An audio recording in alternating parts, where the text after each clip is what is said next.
RDTDaily.com presents a Tarabuster with comedian Tara Devlin. All right, what's happening, everybody? My name is Tara Devlin. Thank you for hanging out.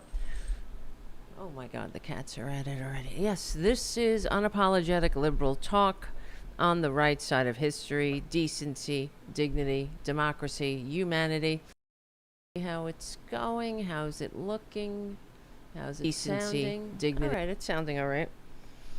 All right, we meet Friday evening from 8:30-ish p.m. Eastern Standard Time right now, or Eastern Time. I don't know. I'm very confused about that. And somebody told me I was saying it wrong, but I agree. I was saying it wrong, so I'll try to correct it. I'll say E-E-T, phone home, from now on. And I will figure it out, guys, how to make the show so we can all hang out in the chat room before the show starts. That'd be nice. What the fuck is wrong with me? Why haven't I done that already? But, okay, listen. We meet here every Friday evening, 8:30-ish p.m. Eastern Standard Time, right here at the Tarabuster YouTube channel, youtube.com/C for channel/Tarabuster. And the show is rebroadcast Voices on the Progressive Voices app every Sunday over on, just get that damn app, god damn it. It's great. I listen to the Progressive Voices app all the time. And this show, well, not this show. I have to ask, actually. I should start. I was going to ask tonight, but I couldn't get my shit together in time. But because I gotta ask permission over at the Political Voices Network, because I don't own that. I just contribute to it. But I was going to ask if they could, I don't know, simulcast the show over on the Substack, Political Voices Substack. That might be nice. We'll see. We'll see how it goes. How is it sounding? Is everything okay? Political Voices. Yeah, it sounds all right. Nice to see you, Mike. Number one in the chat room. Nice to see you, JD, over in England at a safe distance. Thank you for hanging out. Where's our Jim? Where's our moderator? We may have to make you guys moderators. Because, would you like to be moderators, Jim? Mike and JD. Sound check okay? Check. You have to add, I can't just make you moderators. You would want to do it. It's a responsibility. You don't have to, doesn't mean you have to go to every show, but all right, let me know. Listen. All right. Thank you, Charlie, for news, for all you do to make the world safe for democracy. Just sending you a shout out. Also, please become a patron, patreon.com/Tara Devlin, and please watch the Tara Show with myself and Tara Dublin every Tuesday over at the Political Voices Network.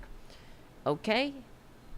All right, let's go. I don't even know where to begin. That's why I'm this is how it begins every week, right? I just kind of fumble around and for the first 10 minutes because it's all washing over me. The madness constantly that is inundating us because you don't even know what to pick because there's so much going on. For example, yes, exactly, JD says, never a safe distance if the U.S. goes rogue. You're absolutely right.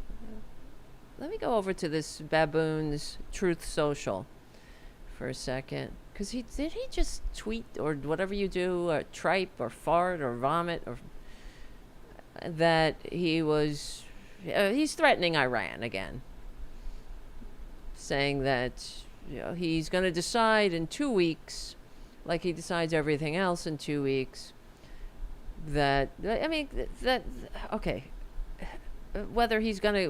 we're going to war. What the fuck is this? Let me show you guys what I'm looking at. Hold on a second. But, this is the madness of our situation. That we have to, the world is being batted around like a plaything, like a ball of yarn. in a cat's paw by this absolute unfit, serial bankrupt, tax cheating, draft dodging, wannabe dictator, moron, traitor, who hates America, who hates democracy, who hates Western civilization. And we're just all going to have to go with it? Because why? Oh, you respect the office of the presidency? Give me a break. Something is not, this ain't going to end well, okay? And it's going to get worse. Because everything as we know, everything Trump touches dies. And now he doesn't just have his greedy paws around the neck of the American experiment. He's gonna start World War III. This freak, this moron.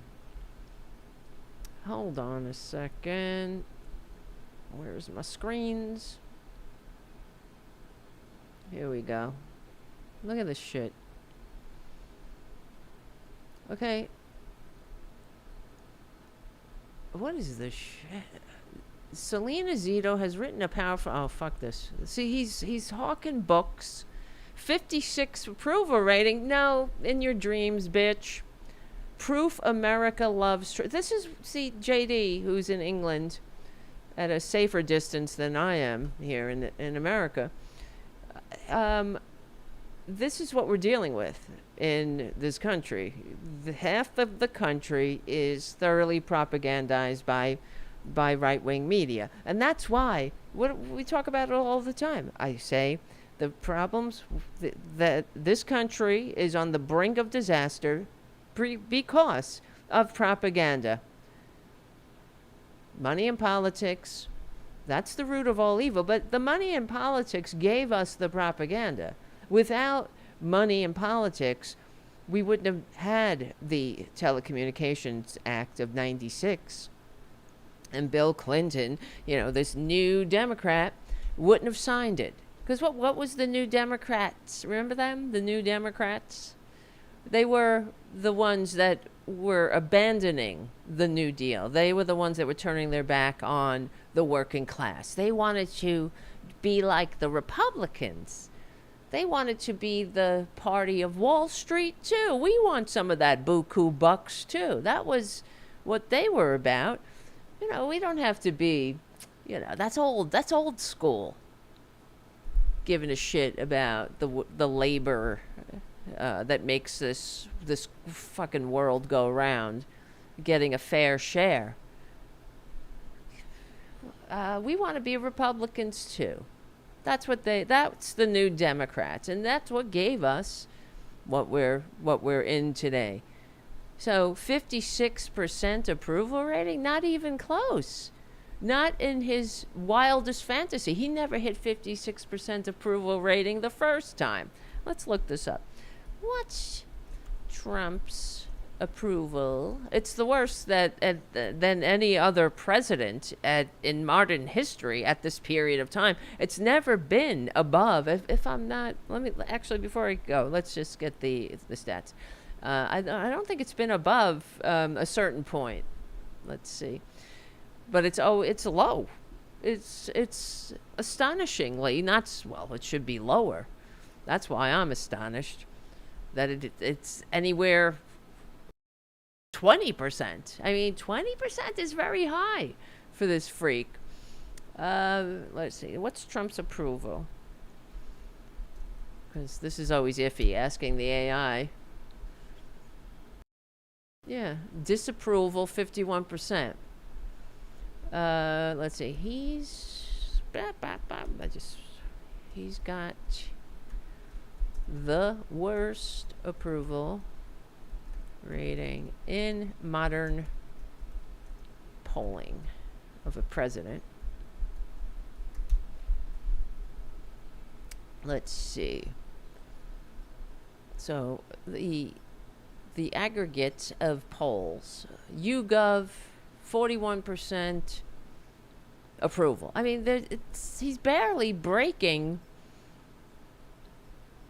50% at all, and not even close. There's one poll insider advantage that has him at 54%. So even that, if you want to be generous, and I wouldn't with him, but 56% approve. Where the fuck are you pulling these numbers from your ass, Greg Kelly? But this is what we're dealing with.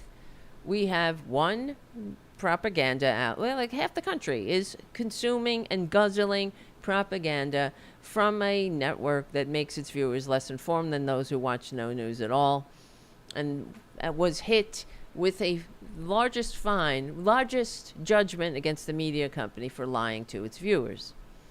So that's what we're dealing with. And in fact, this is really what brings me to what I wanted to talk about initially. And there's so many things to talk about. And what I want to point out is, hold on a second. Come right back and I will point it out. This is Tara Devlin. Become a patron, patreon.com/Tara Devlin. And what I wanted to point out, well, it's only been a week since No King's Day and since that right-wing domestic terrorist Vance Bolter went on a killing spree in Minnesota, one that the Republicans immediately started to lie about, try to exploit, politicize, deflect, distract, divide. That's all they do. While Democrats are calling for unity and us to come together, turn down the temperature, the Republicans were tweeting filth. Oh, this is a left-winger, Marxism kills, all this other shit. When this guy was a goddamn Trumpanzee to the bone. And he was activated. He's a right-winger. He's a white nationalist. Whoops. Continue. Wrong button. He's a white nationalist, and he's vehemently anti-abortion. He's a sucker, a dupe, and where is he in the news cycle? This is what I'm talking about. We're not even a week out from the murders of elected officials in Minnesota, and it's basically fallen off the news cycle. It's this in another time this would be covered round the clock. We wouldn't be talking about any other events, but not in this day and age. Not with the goddamn traitor squatting in the White House. Look at this shit. Do you support Trump's Gulf of America name change? Oh, whatever. The polls, everybody approves of him. Oh my God. And look, he's on the brink of starting World War III, and this is what he's triping and whatever the fuck he does over here. What he's vomiting. Why doesn't this move? Why does Fox News allow failed TV personality Jessica Tarloff to soil the Five? This is what he's concerned about. Because, like I've been screaming about, propaganda works. Propaganda is the problem here. That's why we're in this boat. That's why the American experiment is being trampled by a baboon. Because these people aren't coming up with this shit on their own. They're hearing it from propaganda outlets and right-wing influencers that are funded by the Kremlin. I was talking to a friend of mine, and she said, well, she started dating some guy who's, she said she's going to break up with because he's a Republican. And she thought, well, initially, wait, I got to move this down a little, this camera. And she was saying that, well, she was fixed up with this guy. A friend of hers fixed her. I don't know. I was like, does your friend know who the hell you are? Why is she fixing you up with a Republican? But anyway, then my friend was saying, well, I wanted to see if it was a test of my tolerance. If I, hey, we can all get along, can't we? So she started going out with this guy.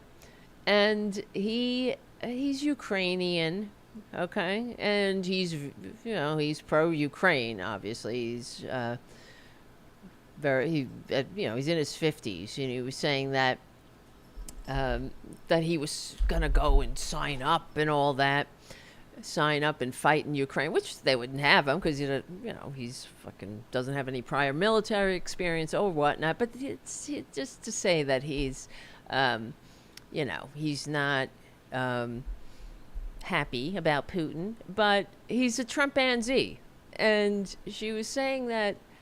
It's there's so many things. There's just so many things. But the point I'm trying to make is that he was, I find it pretty rich that somebody who claims to be pro-Ukraine is guzzling swill from influencers funded by the Kremlin. Why would the Kremlin, and I know I'm just saying this rhetorically, you guys know already the answer to this question.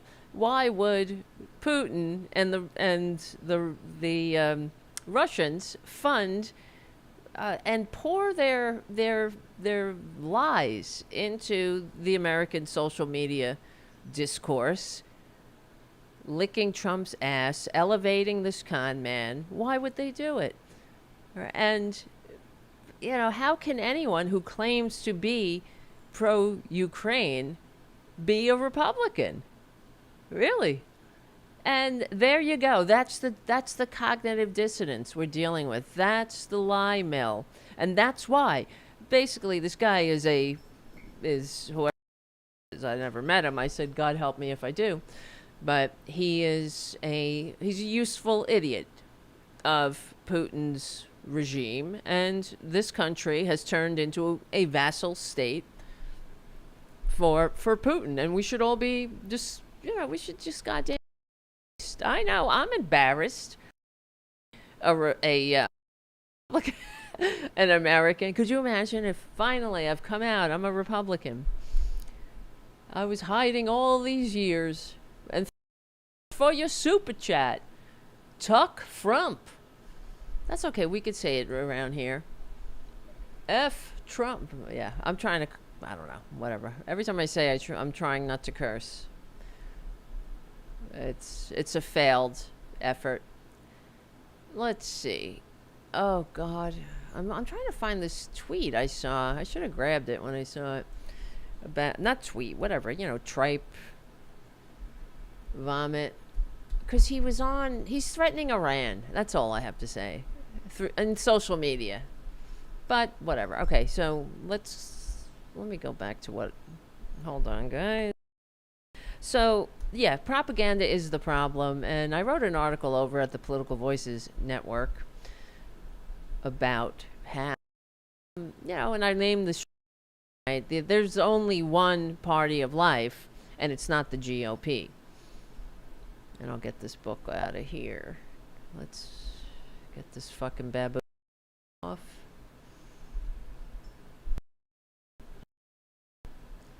Vance Bolter, and let's talk about him for a minute. And this is what I wrote in this article, that, and this is what strikes me about what we're dealing with, emblematic of the time, and it is another example of how the corporate media has failed us, because I haven't heard one corporate media pundit say a word about that Vance Bolter. I mean, well, they talk a right winger, that he's anti-abortion, that he was targeting abortion activists in his hit list, and he went on about evil Democrats, and one of his, and like I said, one of his targets were, and I'm not saying that anybody should be targeted. So make no mistake, that's not the point of what I'm talking about. But the fact is that targeting Democrats because of nothing but lies. In a sane world, in a world that is functioning, that isn't controlled by Republicans, Vance Bolter would be getting the help he needs. Right? Hold on a second. This is Tara Devlin. Become a patron. Patreon.com/Tara Devlin. Whatever. Vance Bolter would be getting the help he needs in an ideal world, right? In a world run by people who want to have a functioning society that works for all, that works for more than just Elon Musk, who just burned up another 100 million of our tax dollars with an the fourth this year alone. Okay? This is what we're fucking dealing with these people.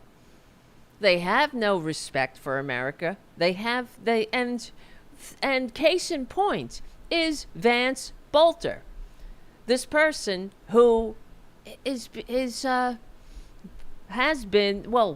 I mean, he's not dead yet, but he's not dead. He didn't unalive himself. But who was poisoned, who obviously had mental illness to be pushed to this limit. But who pushed him? Right? Who pushed him? Who lit the spark? Who started to gather the tinder? All of the Republican liars in right-wing media, pouring into his head for years and years and years that Democrats are not just, they don't just have a different political point of view. They're evil. Democrats are evil. He's been told by maggots and funded by the Kremlin to tear down the only party that, and that's the irony here, that if he's so anti-abortion, he's targeting the only party that actually reduces the abortion rate. And the fact that the American people don't know off the top of their tiny skulls that the abortion rate in the country is up after the corrupt and illegitimate Supreme Court overturned Roe v. Wade. It's up. That criminalizing abortion does not reduce the abortion rate. So anybody who calls themselves pro-life and anti-abortion is simply confused, because abortion, criminalizing abortion doesn't reduce not just the abortion rate, it doesn't reduce the need for abortion. But there are ways you can do that with democratic policies, with the policies that Republicans oppose vehemently, consistently, traditionally, incessantly oppose. They stand in the way of the very policies that actually reduce the abortion rate and cultivate life, that invest in the American people, in their peace, in their decency, in their serenity. This is what is so disgusting about sharing the same air with people like Republicans, that we have to live in this country run by maggots. And they are maggots. They got the perfect name. Maggots feed off a rotting corpse, don't they? The corpse of the American body politic, that's the maggots come in to feed off that corpse. You got the parasites like Trump and Elon Musk. They're there chewing away, getting fatter off of the body politic until it sickens and claims the host, and then the maggots get to work, right? Just devouring it. So, I'm sorry. I hope you're not eating. That's a pretty grim metaphor or vision. But the fact is, this is what we're up against. The Republicans are nothing but liars who they're not sincere partners in governance, not by any stretch of the imagination. They have no interest in making America great, much less good. That's the problem. They want to make America, I don't know what it is. They want to make America the system the founders overthrew. That's what they want to do. They want to make America easily controllable. They don't like this country. They never did. They don't like the grand experiment in liberal democracy. They hate that shit. Everything about it, they hate. And since that baboon took office, shameful. I mean, I can't even believe it when I say it, because I will never forgive anyone who voted for him. I won't. You saw the mass graves. You saw the worst whatever you call it, the worst jobs record since Herbert Hoover. It's not enough for you. The division, the riots, not the riots, I mean the chaos. All of the destruction, the injecting bleach, right? All of the disgrace, the ruining our good name all over the globe, setting us back.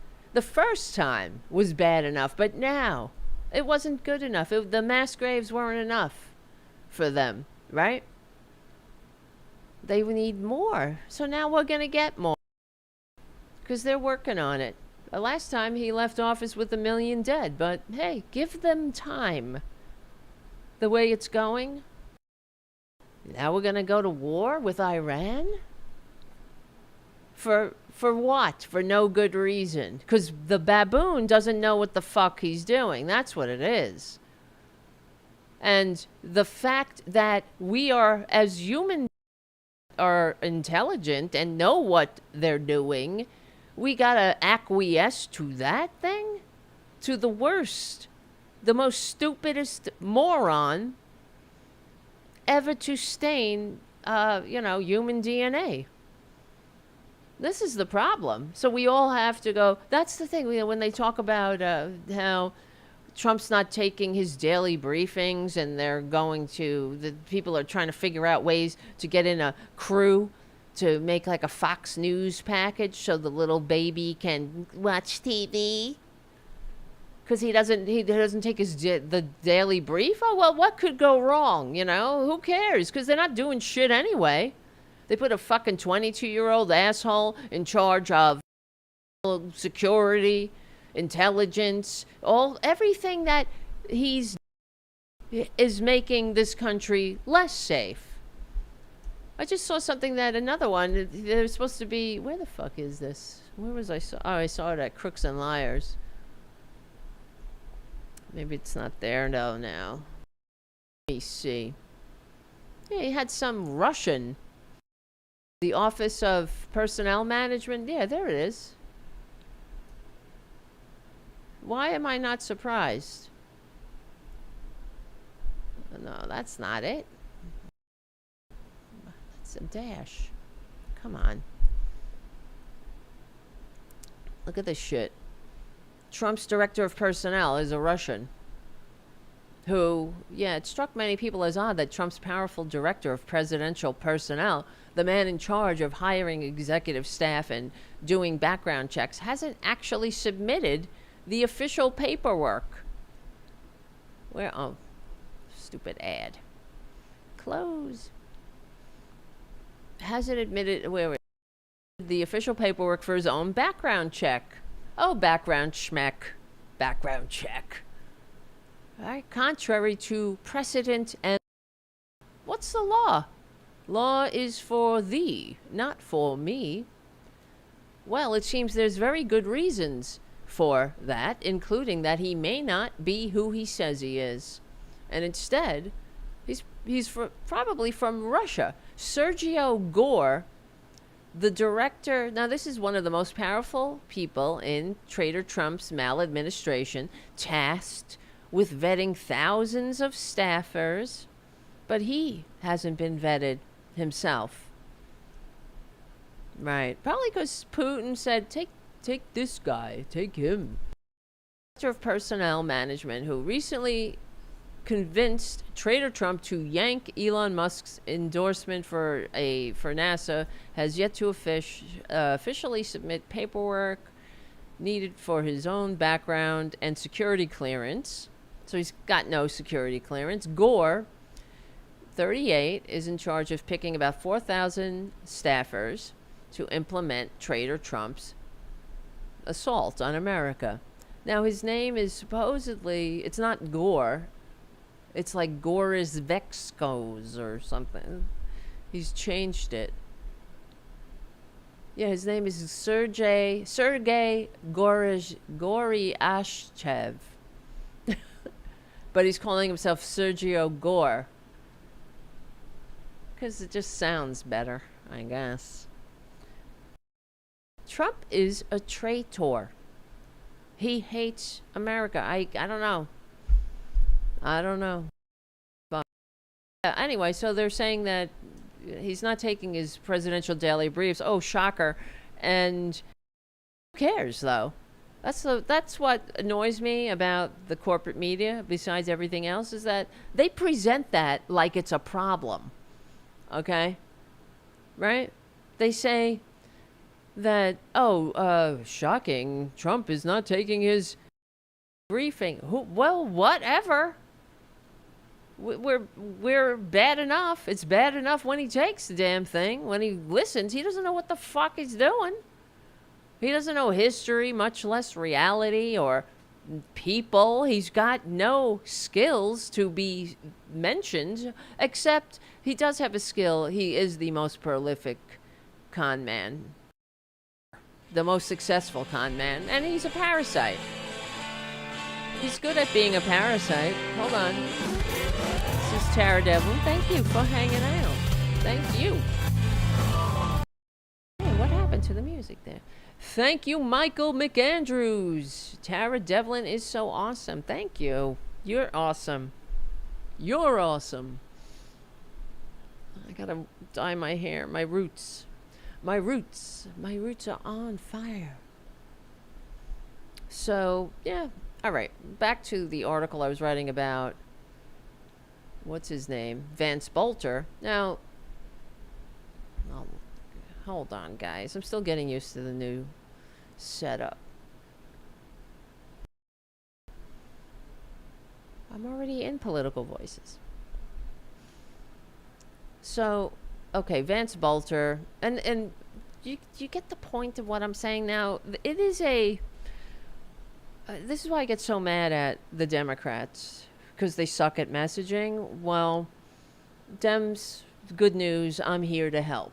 Okay, I wish somebody would point them in this direction and give me about 20 minutes with them, or just show them a clip. Say, hey, it is refreshing to see some of the Democrats standing up, like when Alyssa Slotkin, I believe it was her, right, called Hegseth, said that Hegseth has no balls, right to his face. You have no balls, and that is true. That's what we want. It's not just flinging out pejoratives, but call it like you see it. Hegseth is a coward, attacking trans service members, trying to roll back the names of traitors, that we finally got the names of traitors off military bases, and now they're bringing them back because these little slimy maggots, because they're very slick by half, the loophole in the law. People who wrote the law, I guess, weren't thinking as deviously as a maggot would. And they didn't say that you could not name, when they said that you can't just roll back the names and change it back to the traitor names, that you could, it was in the law that you can't name bases, military installations, or put up statues to traitors. And they're not putting up statues or naming military bases after those traitors. They're just finding the names of people that happen to be the same. All right, hold on a second. Hey, get off. Hold on, we got a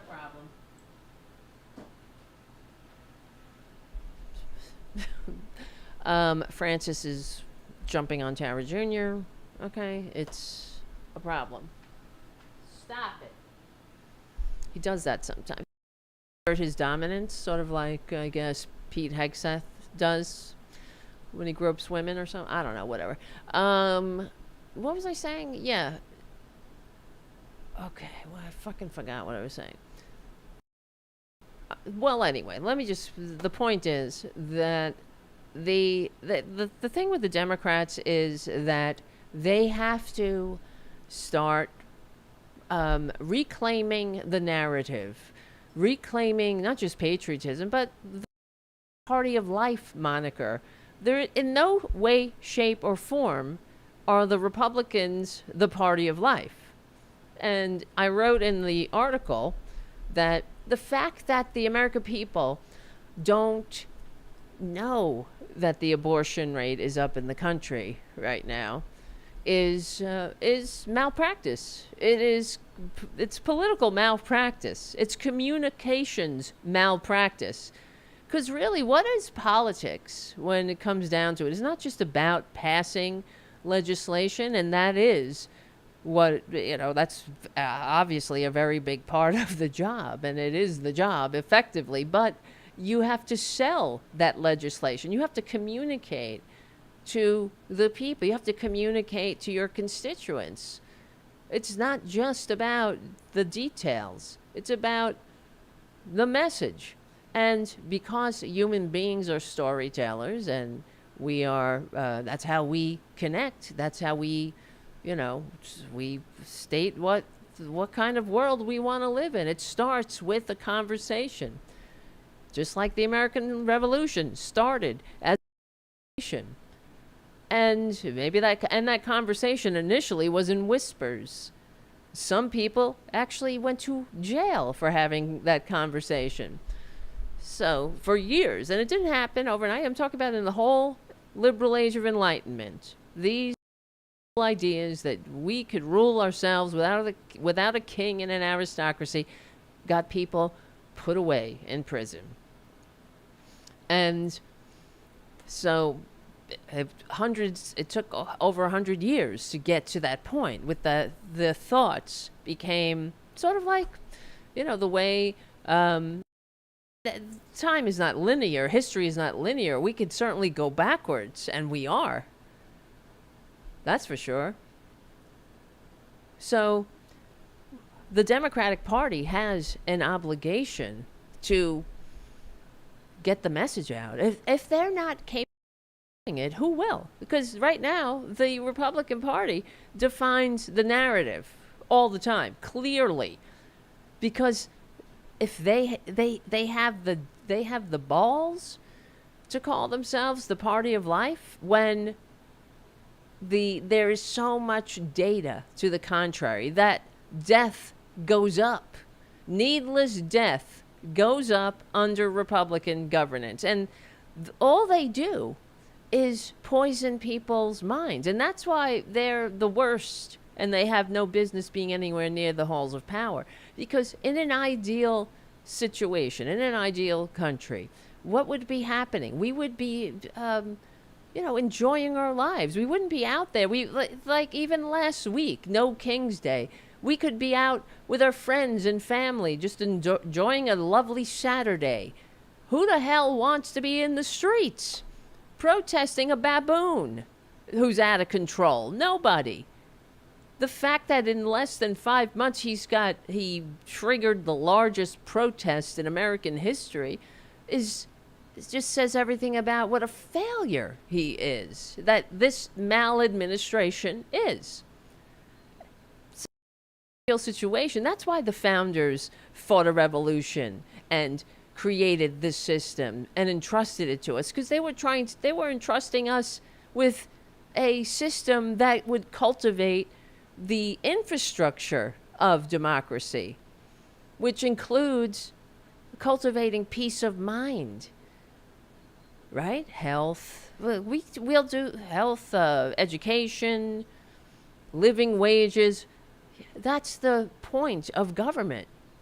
We live together in communities, and ideally we send our representatives and they get together and we pay our taxes, and they decide how those taxes are equitably distributed to make the system work for all. That's supposed to be how it works. Instead, we pay our taxes, and the baboons unleash hell on us. Expect nothing from government, from a Republican government. That's what they've been telling us for generations. You understand? Small government. They want to drown government. They want to kill government. They want to drown it in a... Well, the Democrats have... What has been the Democratic Party's response to that? Nothing. They've never said... They don't have a response. That's the problem. And what I say... Here's the response, Democrats. Take it and run with it. Yeah, Republicans want to drown government. They want to make it... They want to make it small as they are. And that's okay. That's a cute little talking point. But the other thing is, when the Democrats should answer when the Republicans say, you know, they hate government, well... There you go again, Republicans. You're talking about the government that the founders created and entrusted to us. So when the real response should be when the Republicans say they hate government, what they're saying is they hate democracy. Why don't people know this? And the fact is, you know, it is their fault. Vance Bolter is their fault. They got other people killed. They got more people killed, and there will be more. Because just by judging by their response to what happened, they're not in any way going to look in the mirror and have a moment of reflection about what they have done to this country, what they will do. These people are fucked up. You know, I mean, what's the end game? I don't understand it because I'm not a sociopath. I'm not a psychopath. You know, I want to bring out the best in this country and in the best in each other. You know, I don't, you know, this is the thing about them, these fuckers, with what just happened in the Supreme Court, them going after trans people, again, dehumanizing trans people, stripping them of their human rights yet again. Less than 1% of the population, you know, this freedom-loving Republicans sticking their filthy fucking noses in where it don't belong. It doesn't belong in your private family medical decisions. If you have a child, your child is trans, and you got to deal with that, and here comes a filthy fascist Republican to tell you, no, you can't do that. You can't help your child. Fuck these people. That's more needless death. Suicide rates, unaliving rates. Everybody says unalive because YouTube doesn't like that word. So, yeah, the unaliving rate. But, everything. There is nothing that they have nothing to boast about. That's it. And the Democrats' response is not effective. You know, silence in the face of evil is not effective. That's what's so annoying about the Democrats. And I'm not, you know, people like, oh, bashing the Democrats. We're not bashing them. We're trying to make them better. Really, we're trying to push them to be the people we need them to be so we can win, so we can have a functioning society. So no more Vance Bolters, that Vance Bolter could get the mental health care he needs, you know, with the proper information. You know, in an ideal way, getting his mental health care and, you know, maybe even working with the Democrats to reduce the numbers of abortions. Nobody likes abortion, but we don't want, you know, even the person getting an abortion doesn't like an abortion. We just want it to be safe. And if you don't like abortion, make sure that you support the health care, education, living wages, all of the policies that actually reduce the abortion rate. Otherwise, you're full of shit. Otherwise, that you've really exposed your hypocrisy. Because it's not about abortion for Republicans, just like it's not about trans people. It's about division. They use trans people to divide this country. They're not getting the same bang for their buck out of hating regular old gays for the trans. I've heard about trans people for years. I mean, I'm gay. I'm in the gay community. I certainly remember being targeted by these motherfuckers constantly. Being a younger gay and watching George W. Bush give a press conference on in the Rose Garden, saying that we're going to propose a constitutional amendment enshrining marriage as an institution, a sacred. What did you say? Not a sacred bond between a man and a woman. These fucking people couldn't give a shit about a sacred bond between a man and a woman. All they knew was that it was tickling those racist funny bones, those bigoted funny bones. And it was going to get them some votes. The hate vote. They're going to get the anti-gay vote. But that wasn't working anymore because there was, you know why? It's because of everything we're talking about here. It's because of the message. That's what happened. People started in television. You started seeing gay characters in television. Will and Grace show.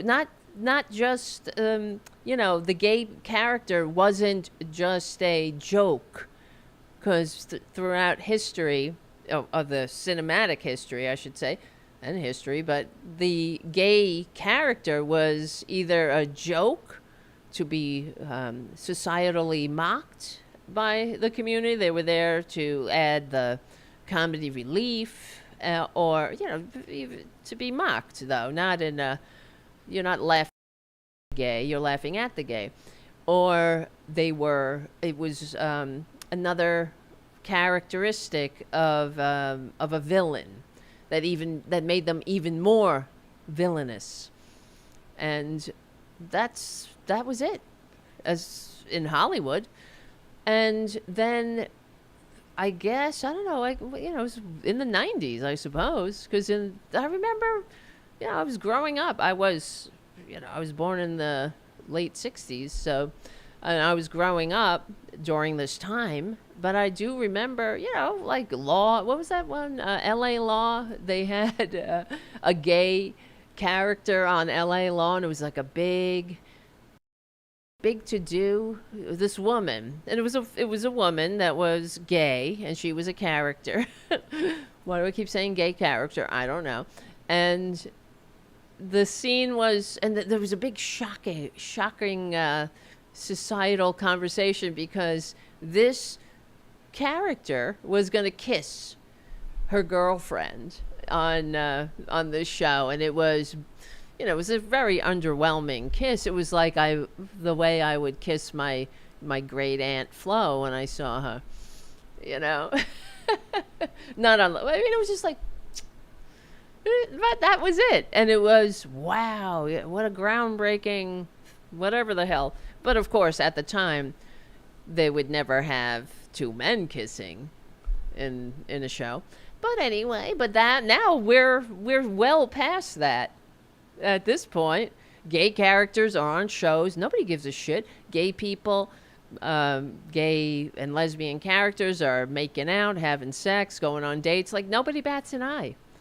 It doesn't matter. So they can't get the same hate. And the same, they could get it in their white nationalist, Nazi communities, of course, but not from normal people. Normal people don't give a shit. It's not a big deal. And that is because, like I'm saying, because of gay people owned the message. We took it over. We flooded the zone. We came out of the closet. I remember when it was like a career killer for an actor to play a gay character. And now, actors are playing gay characters. Gay actors are playing straight characters. It doesn't matter. Nobody cares, right? And that's great. That's the way it should be. But it can go back. But the thing is, Now they're going after the trans people because of that. And here it is, another example that Republicans never add understanding, right? They never add clarity. They will never explain to their maggots that, yeah, trans people exist. They always have existed and they always will exist. And they're humans. Like, I mean, we're all human beings. Some people we all have challenges. And sometimes those challenges need medical intervention, right? And thank goodness we've evolved far enough that we can help each other in that way. Look, like my bugged out eyes. I can't see without my glasses. But, you know, good thing a maggot didn't read in the Bible something about, like, you know, you should only see with your eyes and not with a piece of glass. Because they fucking come in off my face. What's the difference, really? Except that, you know, they're going to kill people. Republicans, once again, are going to kill people. And they don't care. They're defunding the gay hotline, the gay suicide hotline, all those, the Trevor Project. Because they don't fucking give a shit about life. Want more death and division. They'll settle for division. But what I really wish, see, it wouldn't matter. It wouldn't be effective if people simply didn't fall for it. You know, if they just said, fucking, like, whatever, noise, background noise, go away, and move on, keep it moving. But no, we have maggots that are unfit. They are unfit to hold leadership positions in a modern nation, in a decent nation. You want to have a great country? Start with being good, maggots, but they can't. And this is the thing with the Republicans, you know, they will never bring light to a situation. So since I'm talking about it, you know, this Supreme Court ruling, let's get this fucking guy's face off here. And it's all related. I'll go back in a second. It's all connected. So for those who don't know, the Supreme Court upheld the Tennessee law that bans gender-affirming medical care, specifically puberty blockers and hormone therapy for transgender minors. Now, that's none of their fucking business, but here they are. The decision was a 6-3 split along ideological lines, with Chief Justice John Roberts writing for the majority. How dare these people? This is a ruling that will go down as, in history, like Dred Scott, like the Dred Scott ruling, or the 3/5 of a person, right? The court found that the Tennessee law does not violate the Constitution's Equal Protection Clause. Why? Hold on. Become a patron. The court found that the Tennessee law does not violate the Constitution's Equal Protection Clause, applying the lowest level of judicial scrutiny called rational, and concluding that the state had a reasonable justification for the ban. And what the fuck would that be? Reasonable justification for stepping in front of science that everyone knows, you know, gender is it's not in your pee-pee, it's in your brain. Some people have gender dysphoria because of that. Their brain doesn't match the pee-pee, and these motherfuckers are going to get people killed. They will not age well in history's light. Trust me. But they don't give a shit. Who are they saving? Did they even, consider the reality of the situation, that they have no business being because here's the thing. They're conflating surgery with things like puberty blockers and hormone therapy. They're saying that, they're going to go in and, because this is what the maggots hear, off your genitals, and then when you grow up, you're like, I shouldn't have done that. Right? That's what they're doing. They're deliberately, yet again, just like they do with everything else, like they did with Vance Bolter and the Party of Life bullshit, that they're confusing people. They're lying. But because if you find that you're changing your mind or whatnot, you could stop taking hormones and that's it. You can go back. It's not, but this is none of their business anyway. To deny medical care that saves lives for people that you don't like, because you don't like them. You don't like that their brains don't match their peepees. That makes it very complicated for you to rule over your conservative minions, to tell them that, I don't know, gender, well, you don't tell them that, but gender is a construct. What if they start knowing that? Then how can you control them? How can you look at the ancient book of fables and say, ladies, stay quiet in church? How in your hierarchical system, if everything, gender and like race, is a construct, if they catch on to that. But I mean, these people are fucking bringing, this is what I'm saying, they bring nothing to the table but confusion, hate, discord, division, suffering, death.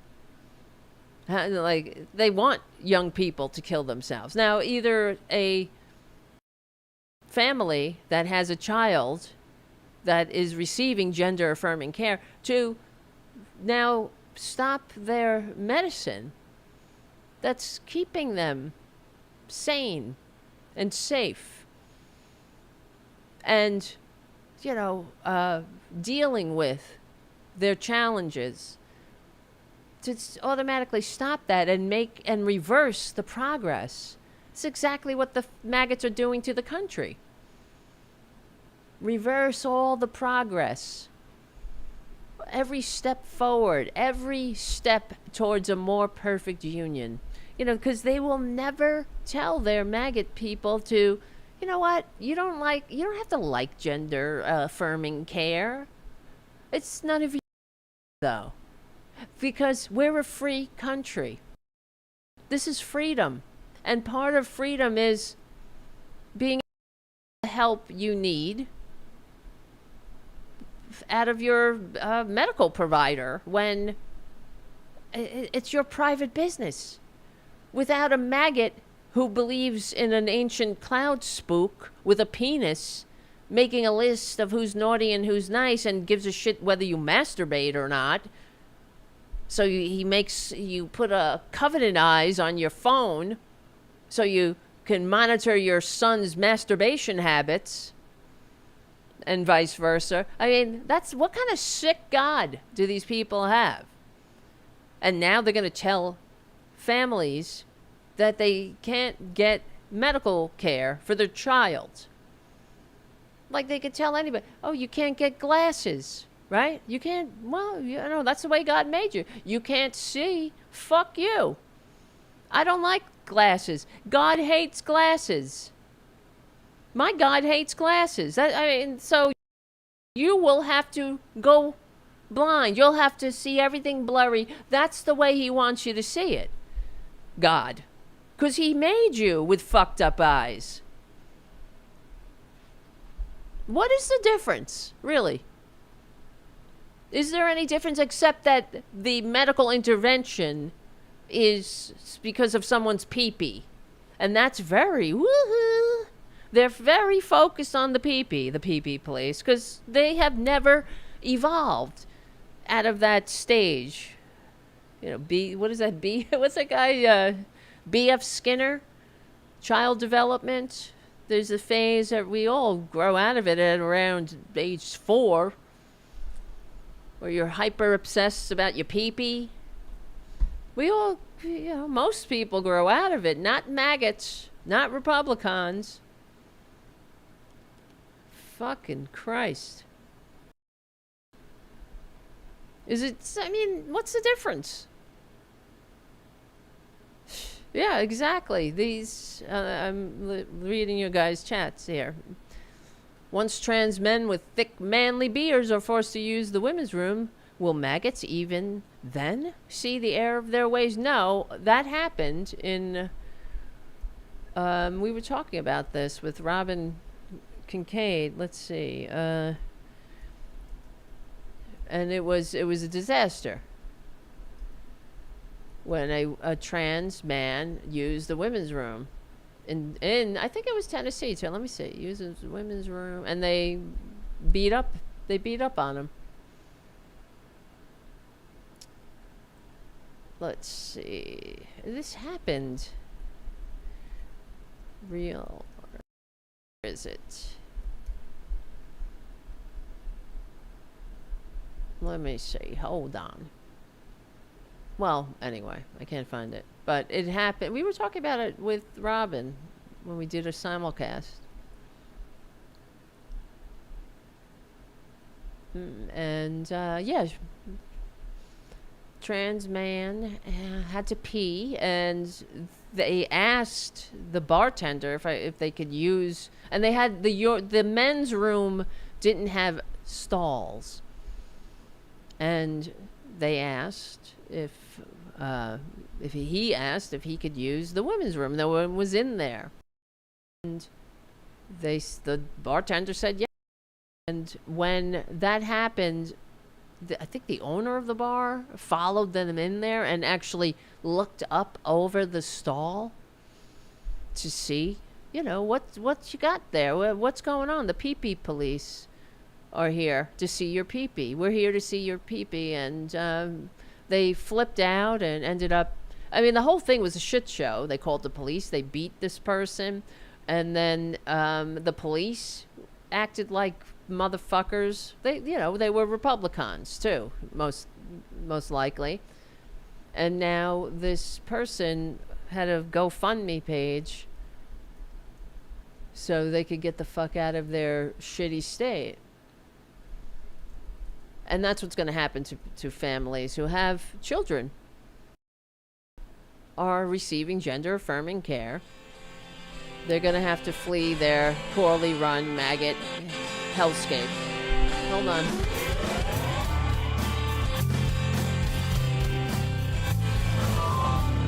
Become a patron. All right.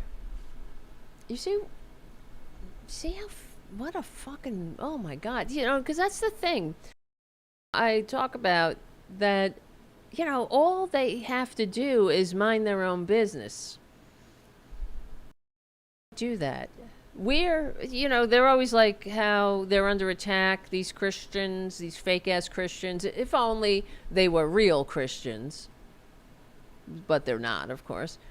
But, I'm not, none of us, no normal person is going into their shitty, poorly run red states and telling them what to do. We're not writing laws about having 19 kids and counting. We could. Right? We could do that. We could say, well, it says right here, not in the Bible, but in our reality, in the world of reality and of that, we're living in a very precarious time and overpopulation is a real problem. So maybe limit it to, 12 kids and counting. And maybe that's it. We don't go in there and say, no, you must only have 12 or 10. And that's it. End of story. Well, if after that, because they'll say, well, freedom, right? Freedom. We're free to have as many kids as we want and counting. Or we'll go in and say, no, you can't side hug. You will have to hug fully because research shows that Human beings are interdependent and interconnected, and we need human companionship and touch. So none of this side hugging bullshit. It's a God, our God of, nature and science. That side hugs don't do anything. Side hugs don't release oxytocin. You want to get a full hug. Right? We don't do shit like that because it's fucking ridiculous. But they do. They come in and they got to tell everyone else what they're going to do. They don't know. They don't live with the child. They didn't give life to the child that needs gender affirming care. They don't live with that child. They don't know that child. They don't give a shit about that child, clearly, because they want that child to kill themselves or conform, which is a death in itself. Because that's one thing that they don't like. Freedom. The freedom to be yourself. The freedom to live an authentic life. The freedom to be who you were meant to be, who God made you to be, if you want to believe that. God don't make no junk. God don't make no mistakes. Well, he makes mistakes all the time. And maybe he does that so we could prove how compassionate we are, how much we care about each other, that we help each other. Fix those mistakes. Make life more and manageable.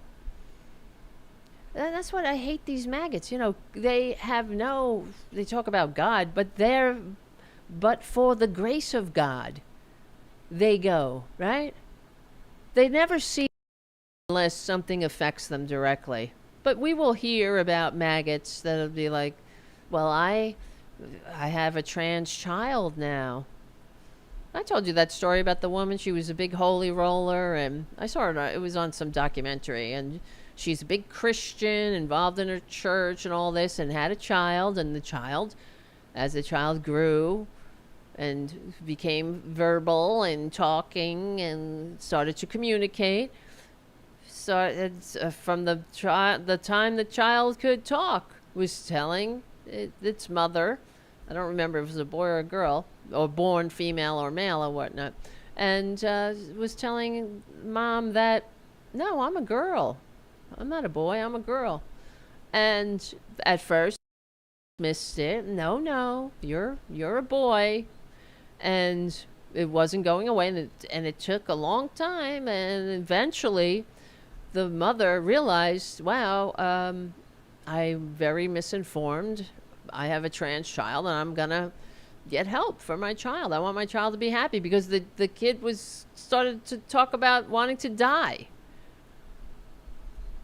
And the mom loved her kid, so she got help, went to the doctor, and then went to the school and said, now my kid is going to be named whatever, Jane, and now she's going to use the girl. And of course there was a big fucking pushback from the good Christian community. And I never forget what the lady said. She said, I am fighting for my child's life, and they left me on the battlefield. All her friends, all her Christian friends left her on the battlefield. But that's what I would say. They will leave you behind every time. That's a maggot. They leave us all behind. They will leave you on the battlefield, as Trader Trump does routinely.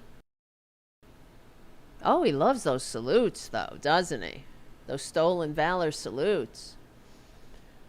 They'll leave you on the battlefield. They'll leave you behind. They leave you. And she said all her friends, scattered. No one called or checked in on her.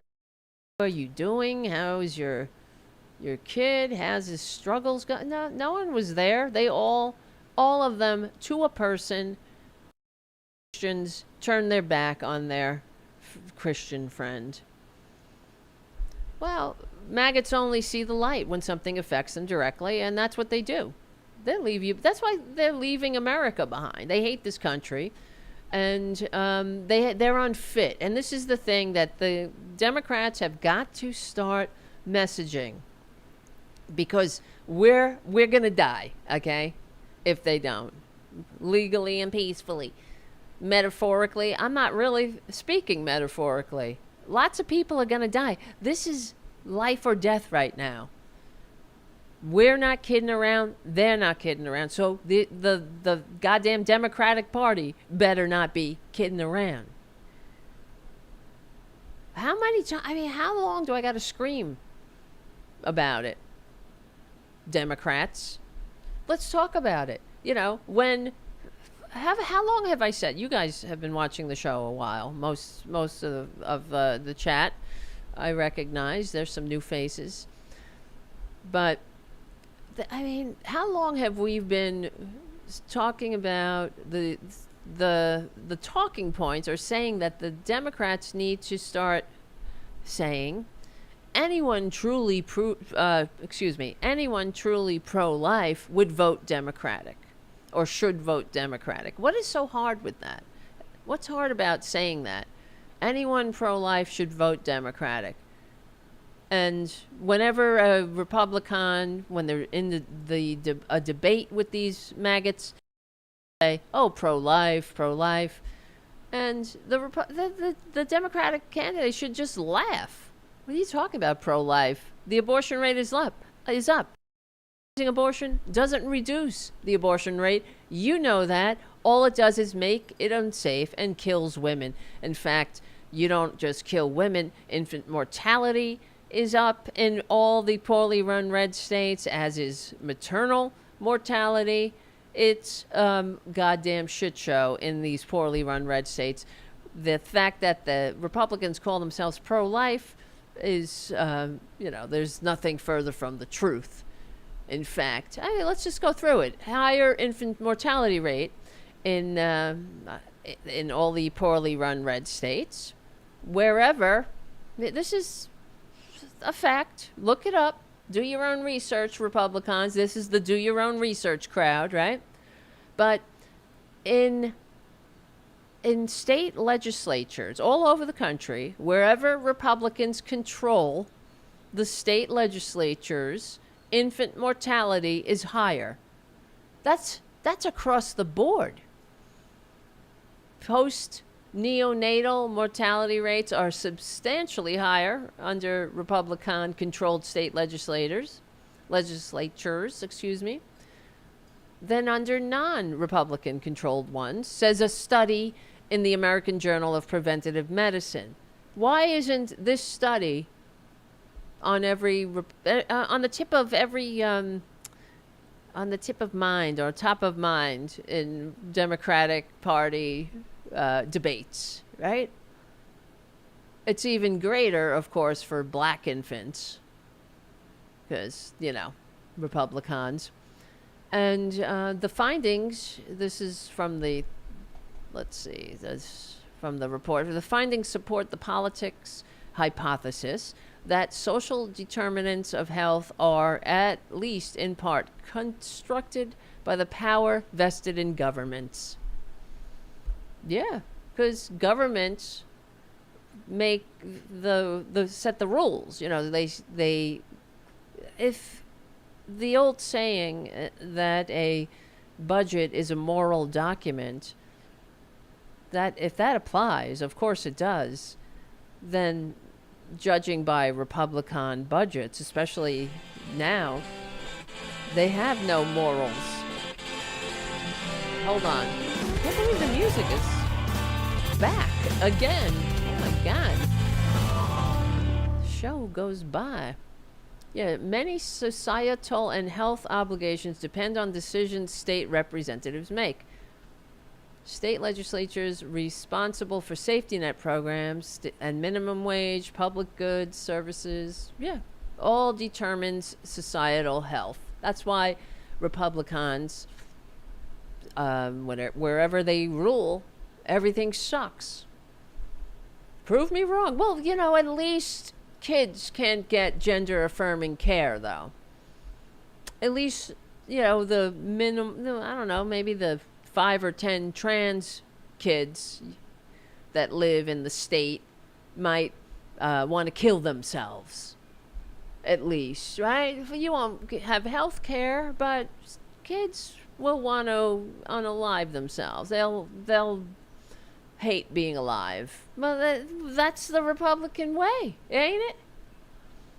And then, of course, maternal death, especially for black women, are highest in states with abortion bans and no Medicaid expansion, aka red states. Death of despair, that's a favorite Republican byproduct. Suicide, overdoses, preventable deaths, needless death, higher in GOP run states. Like by like the maggot, like Trader Trump says, by a lot. GOP refusal to expand Medicaid on the ACA, kill tens of thousands every year. It's going to get worse. And of course, criminalizing abortion equals dead women. Criminalizing abortion doesn't reduce abortion. It just makes them unsafe and deadly. Women bleed out in parking lots. Doctors are forced to watch patients die rather than provide care. Women, families, and society at large is further traumatized by the inhumanity of Republican policies. And isn't that what they do? They don't bring light to a situation. They bring trauma. When you're in a traumatic situation and you're struggling, a Republican, they're not there to help. The Republicans there to add more trauma, more needless trauma on your trauma. And then, of course, you want to talk about party of life. The Republicans blocked the expanded tax credit. That was working, remember? Poverty, childhood poverty in the country was cut in half. Thank you, Joe Biden. Maggots. I fucking hate these maggots so much, legally and peacefully, that sometimes it strikes me, I get shocked at the depth of how much I hate these people. Because, just like I would hate a cancer or anything that was killing me, I hate these people because I don't get them. But, you don't have to get them. What has to happen is they must be relegated to permanent minority status. That's what has to happen. If you want a functioning society, you don't have conservatives in charge. Nowhere in the history of Earth, I don't know, maybe I'm wrong, prove me wrong, has there been a successful conservative government? And by success, I guess that's all relative, right? Some people think a successful society is where the rich rule and everybody else awaits their rewards in heaven. That's Elon Musk. They want that's what they want. That's success for them. But they have to go about, they don't just say that out loud. They have to go and say that they love democracy in America and freedom and all that shit. But, I don't think there's ever been a successful conservative government that works for, because what I'm talking about is where people are happy, people are healthy, going about their business, able to live their lives.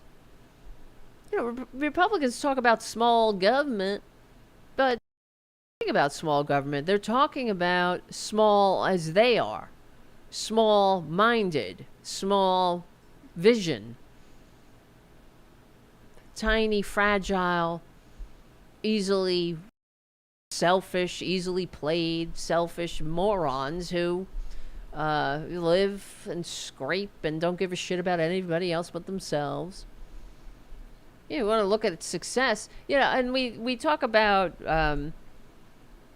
history, and you guys know I love the Roman history and all that, but and you think about what made Rome great. Why was Rome? I'm not saying that Rome was the pinnacle. Is Rome a conservative society? Yeah, it was a patriarchal society, but it certainly it was egalitarian in other ways. It was a slave society, but slaves could earn their freedom and all that. But bread was given out to the citizens, and the other thing, what was I going to say?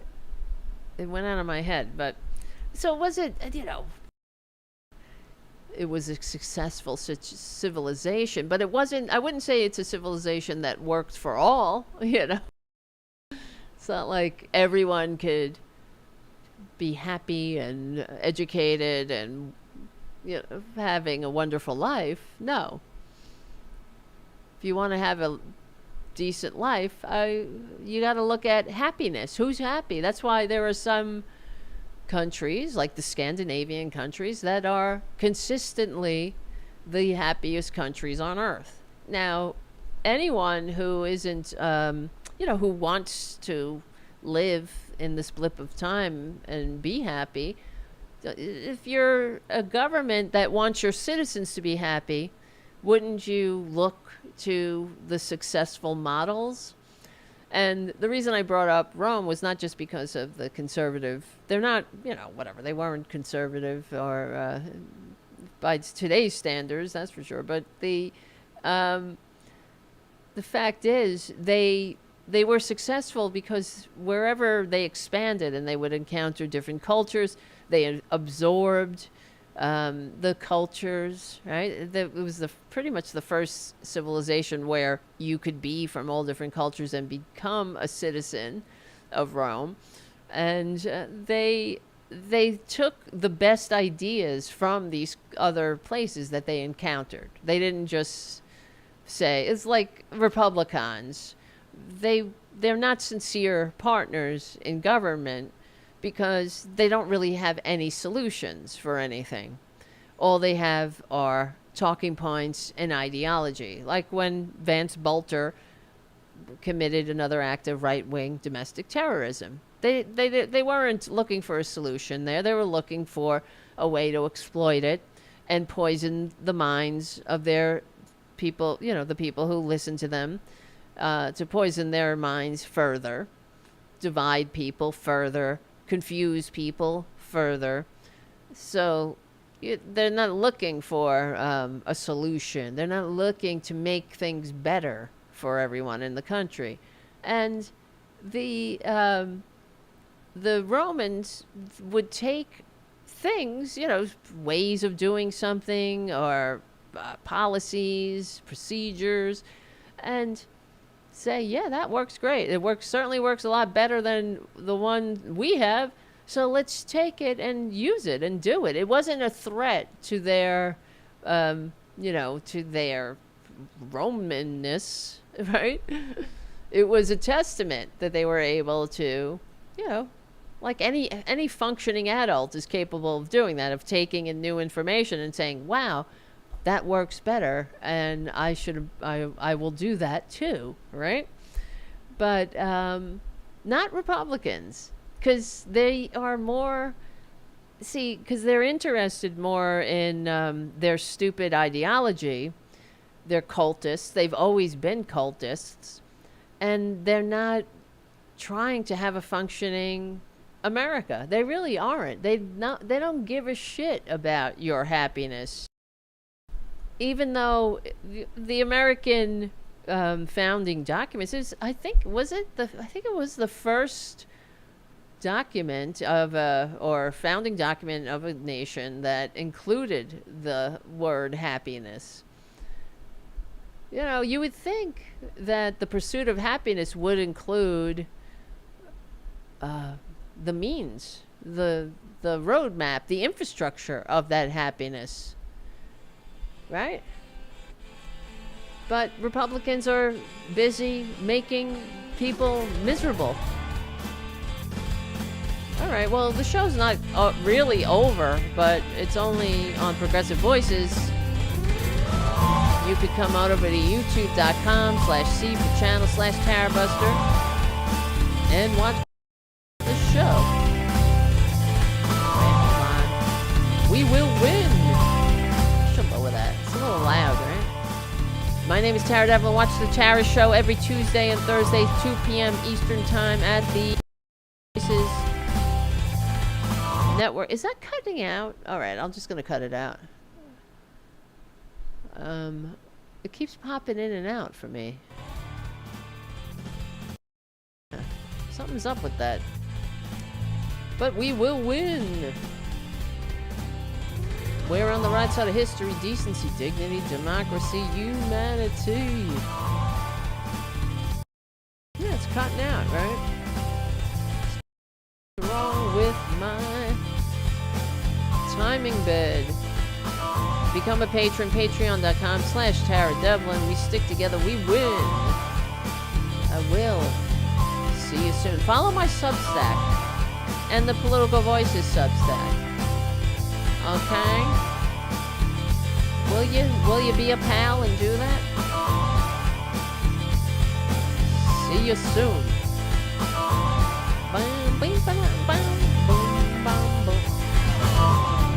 Yeah, that's weird, right?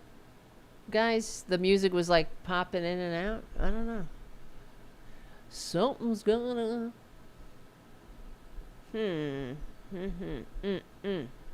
All right, what was I saying? Republicans suck. Yes. Okay. What else? So, yes, childhood poverty. This is in the article I wrote for Political Voices. The widening... Sorry, I can't say that word. Widening death gap.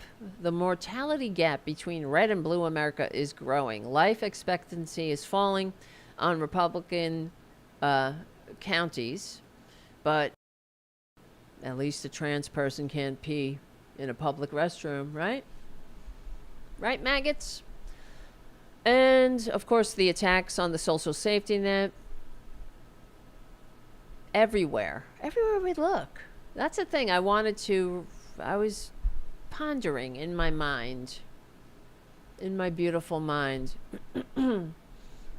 I wanted to think, I was thinking, I wanted to think, and I was thinking that I'm asking seriously, has Trader Trump, or the Republicans done anything in the last 5 months that hasn't been destructive to the economy, to the environment, to civil liberties, to democracy, to post-Jim Crow America, to human rights, to civil rights, to health, to medicine, or America's good name, or once good name around the globe?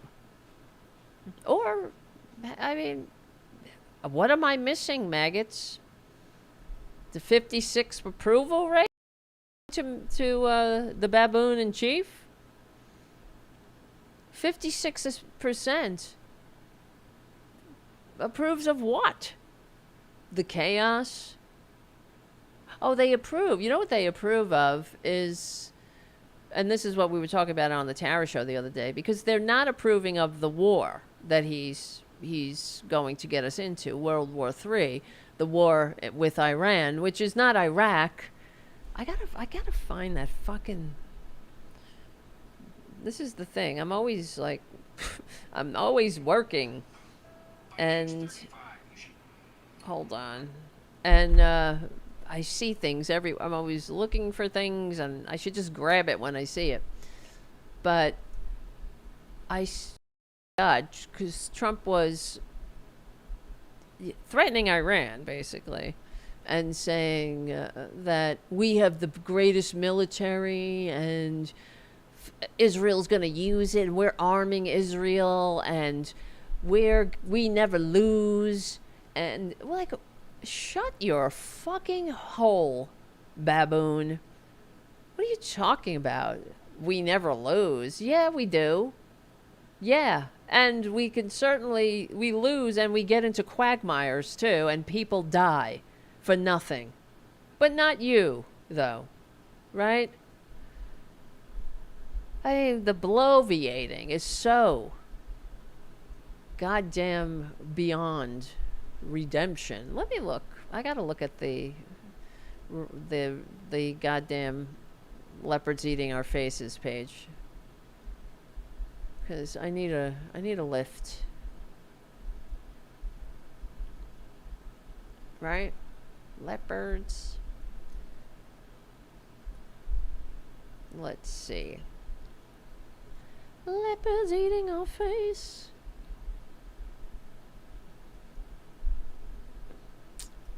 Let's see. This is the casual part of the show. Once that music cue goes, we're free. We're free to be ourselves, finally.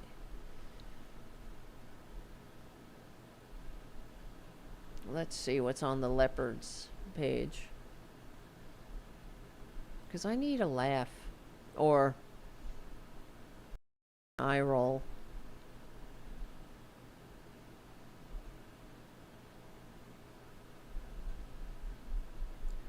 Okay, I am begging you not to sell. I am begging you not to sell this federal land. There are 2 million acres of irreplaceable American wilderness, the heart of and spirit of this country. Please, please reconsider this irreversible and damaging decision. And this is the problem with monarchies, guys. And I'm not talking about England, which is a constitutional monarchy, which I wish we were still a part of at this point. But the way that the government is running right now, because of the maggots in control of the Congress and the conservative court that Republicans, since Mitch McConnell, fucked us over by stacking the courts. And yeah, thank you, Mitch. Now you can go slink back to your poorly run red state that you turned into, that you did nothing about except help sink it further and further along, down the ladder on all positive measures. That's all that maggots do. But we're reduced, free people supposedly are reduced to not calling your legislator, who's supposed to be the closest to you. That's why the House is elected every 2 years. It's supposed to be the people's house. You're supposed to be able to get in touch with your member of Congress and tell them your, go to them with your wants and needs. And they should have some kind of constituent service to help you out. And, but here in the United States of serfs and lords, we're reduced to begging a baboon. I am begging you not to sell this federal land. What the fuck is he selling federal land? That's the role of the Congress. Congress holds the purse strings, not the trader-in-chief, not the baboon. I've got to start. Mike Malloy calls him the sewer rat.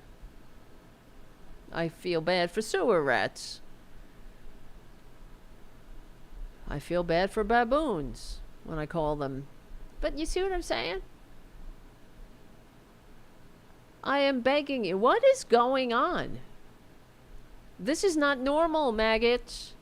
We don't have a system like this. But I know you guys want that, and they're all about civil war. That's why when, we were talking about this on the Tara Show, and Dublin, my partner over there at the Tara Show on the Political Voices Network, was saying that they don't want nuclear war. It's not about nuclear war. They're not thinking that far. They don't want foreign wars. That's their new thing. Just like anti-vax shit is their new thing as well. They want to get out of all foreign entanglements. America first. They don't give a shit if they nuke each other. They don't want, America first. So, but they do want war here in American streets. That's why the motherfucker is going to activate the National Guard in every state. Now, I was in the National Guard, guys. They're not going to take, I mean, you know, everybody's a person and everybody's different. But if I was still serving in the National Guard and they were saying, oh, we're going to call you up to police the streets of New York City, oh, I would be pissed off. And so would a lot of other people, because that's not what you're there to do. You have a job, right? Most of the people in the National Guard, you're a part-time soldier. Yes, you train with the regular army, and then you are activated on in case of need. You drill once a month, two weeks out of the year, and you train. Sometimes, you know, you got to go away for a few months and train. But, you know, people have jobs. People have families. That you think you want to go and be activated and fucking police your own community because a baboon, a draft dodging baboon, wants to play politics with your life? Fuck him. I hope he does it. Because, I mean, you know what? At this point, we got to face it. Just the fascism head on. Stomp it out. Legally and peacefully. Stomp it. Smash it into the history's trash bin. Right? But, yeah. That's not how it works. I'm begging you not to sell this federal land. Who the fuck is he to sell anything? Sell it how? To whom? I don't know. I know a little bit about civics. No one's selling shit to the president, supposedly, but now he's going to say, we're going to sell this, we're going to sell federal land, we're going to... You know why? Because the Congress, Mike Johnson, Article 1 guy... You know, the guy, he's a real Article 1 guy. That's what he says. Well, he's filleting Traitor Trump while he's abdicating in his role to this fucking waste of DNA. Yeah. And that's why we're here. You know, I do the show because I don't know about you. It's very frustrating that no one on the corporate media says boo about how unconstitutional and extrajudicial and illegal all this shit is that he's doing, that he shouldn't be doing anything with tariffs. That is the role of the Congress, except they gave it to him. Article 1 guy gave him because there was an emergency. You know, the emergency that they made up on Fox News about the economic catastrophe that we were plummeting towards. And it's all bullshit. That's why they own half the media. They want to own it all, so everyone will be lost and it'll be over then. It's over if they get that. Because make no mistake, everyone, the sound keeps cutting out of the show. Guys, hypothesis that social determinants of health are, at least in part, constructed by the power vested in... on the tip of every... the audio's fine, it's the video? What is going on with my beautiful, big, beautiful bill of goods here? It's cutting out. Red state that. Very interesting. Let me do something. I'm going to do something. I'm going to cut the. Very interesting. Let me do something. I'm going to do something. Let me. I'm just might pop for a second.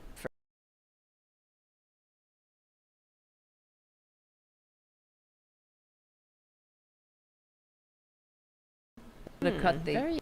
Interesting. Let me do something. I'm gonna do something. Huh? Is it like, what the fuck is going on? Thing. Might pop for a second. All right. I was bleeping myself, huh?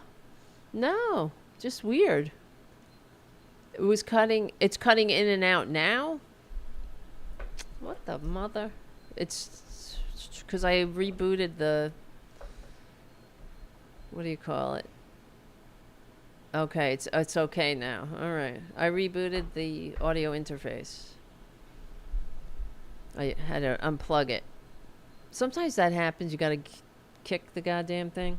Give it a kick. All right, good. I'm glad it's working now. Thank goodness. God, I'm sorry about that. I didn't know it was happening until you guys threw up a flare in the chat. How many Taras are there? What do you mean? Was it echoing? Oh no, don't tell me. Grade. Why was wrong? I'm not. Anyway, whatever. What time is it? What time? Everything is.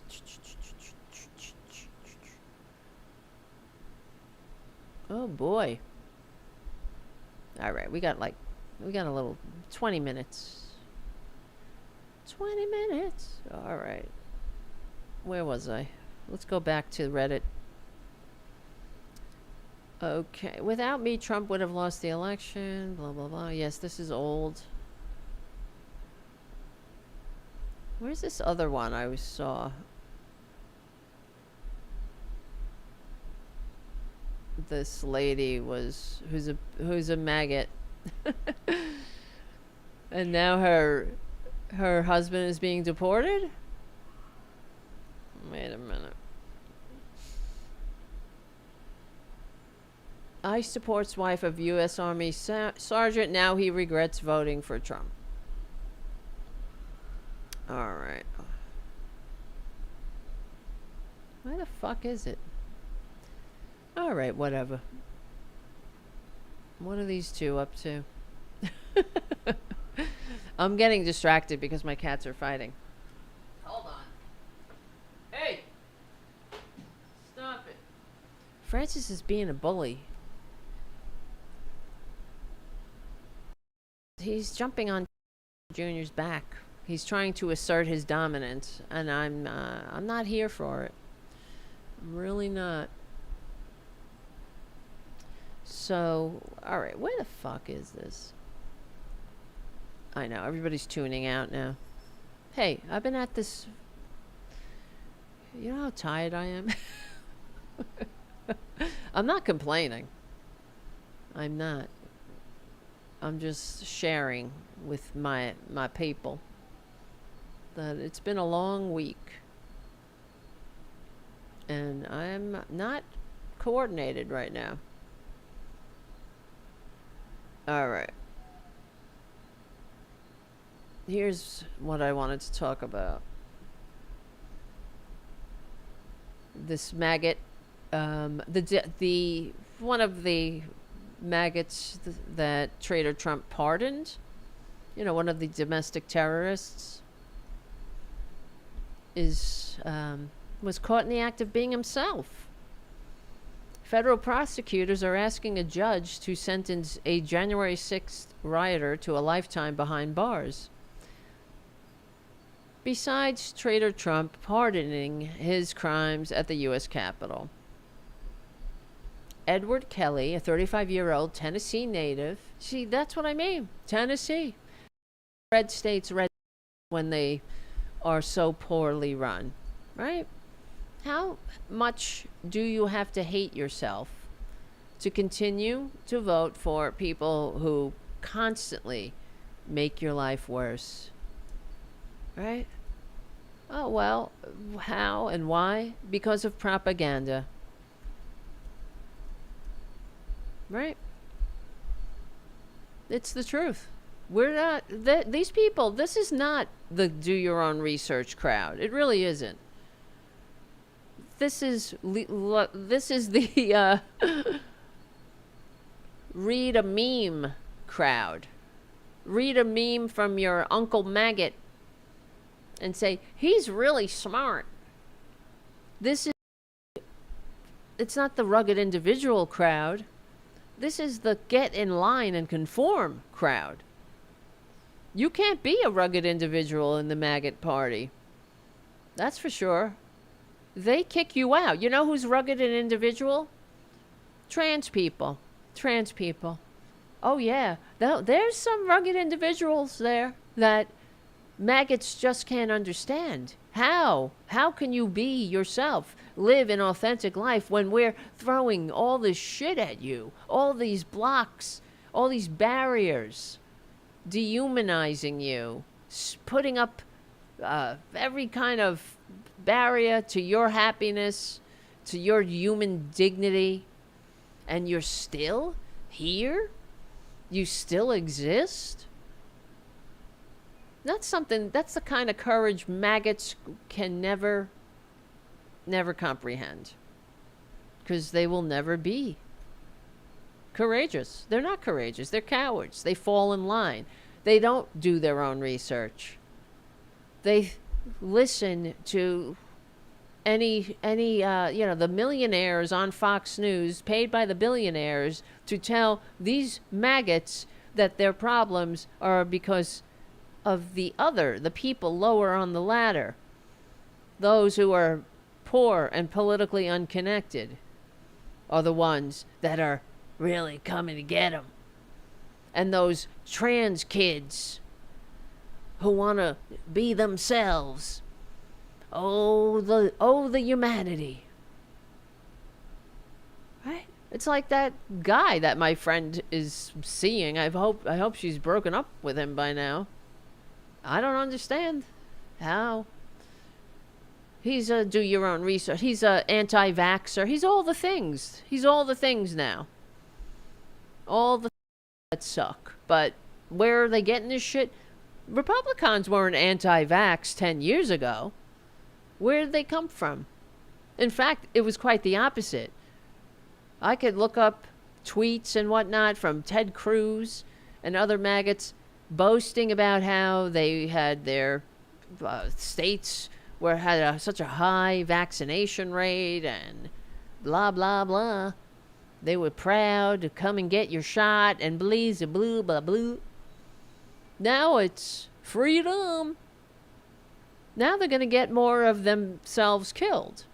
And all of a sudden, maggots are anti-vax. That's why measles is coming back. Just like they're poisoning the human community, they're bolstering the disease community. They're pro measles. They really have done more for measles than most have done for generations. That's for sure.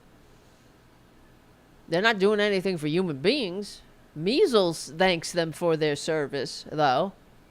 Mumps is very grateful. They're finally on the resurgence. Wow, we're back, baby. Rubella.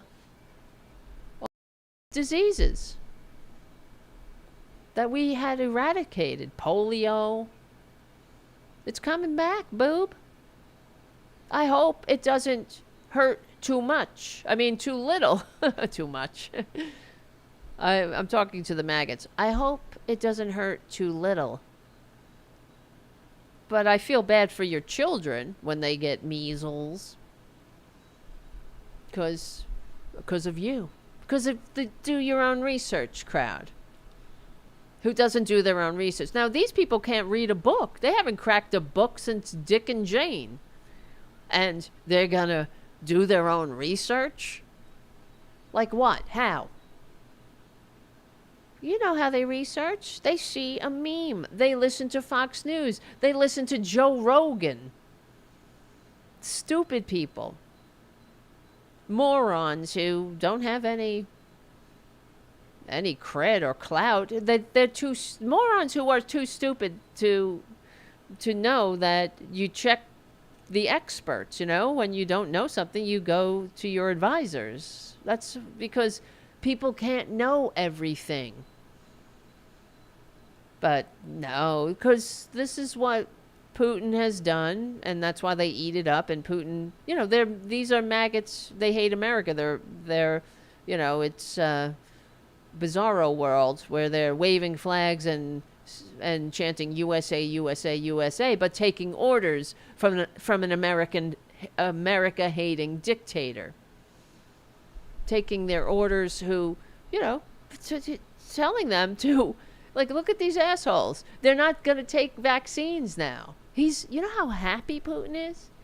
They're not going to take vaccines. They're going to kill themselves and each other in the process. And this is beautiful. That's what Putin is saying. He couldn't have found a better bunch of a more willing cohort of useless idiots. Really, it's amazing. But yeah, I mean, why? This is the other thing that gets me crazy about the Democrats. I point it out because I do hope that they learn and stop, get better at this, at communicating. But why they don't constantly tell the American people that Putin wants Trump, that he wants elected. You don't just ponder like what's her name? Oh, Nancy Pelosi said, well, I don't know about you, but all roads lead to Russia with Trump, or whatever she said. And they say things that are simply not hitting the nail on the head. What they have to say is lay it out. Trump is a Russian asset. Once you view that every behavior through that lens, it makes sense. It starts making sense. Of course. He's a Russian asset. And then what the Democrats have to remind the American people that if you're watching Fox News, you're watching a channel that makes its viewers less informed than those who watch no news at all. Just repeat that again and again and again. And was hit with the largest judgment against the media company for lying to its viewers. Just say that. And if you're listening to influencers on the right, these are people that were taking money from the Kremlin. Why? Ask yourself why the America's enemies would fund right-wing influencers to praise Donald Trump and confuse you and sow discord and hate. Because that's what he's done. And they fall for it. That's why they're like, oh, I do my own research. Now, Dr. Fauci should be in prison. He's trying to kill us or put a chip in us or some other bullshit. Put a chip in you? Nobody wants a chip in you. We don't want to track you. We want you, like, fuck off already. Where are you going anywhere? Anyway, Like, we got to track you? First of all, you got a tracking device. You don't seem to have a problem with it. It's in your hand or in your pocket. But, that's what Putin has done with all their misinformation, turning people against those who've actually done service for this country. Like Dr. Fauci, who's done more for this country than 1,000 maggots, 1,000 goddamn stadium-filled maggots could ever do in 1,000 lifetimes. That's for sure. And so they turn them against the people that actually know what they're doing. Oh, what do they know? Experts. Let's go with Trader Trump. Because he's got, all those good instincts about business and making deals. Which, is a fiction. It's like, where the fuck do we live? How did we get this stupid? Right? How did people get this stupid? Well, I guess, I'll answer my own question. It's Reagan started to attack education, took civics out of education. Well, then we had the Telecommunications Act. All of it's been a slow decline. Trader Trump just exploited all of that. all of the disease Trump just exploited, you know, all the disease that we've had to deal with in this country. They did this to us with, you know, by dividing and conquering us, especially along racial lines. It's the oldest tricks in the book. And now, of course, every fissure of every distinction without a difference. You know, trans people. So, yeah, Reagan, that's right. It started with him, the attacks on the New Deal, and the Telecommunications Act, which created Rush Limbaugh, and that began the decline.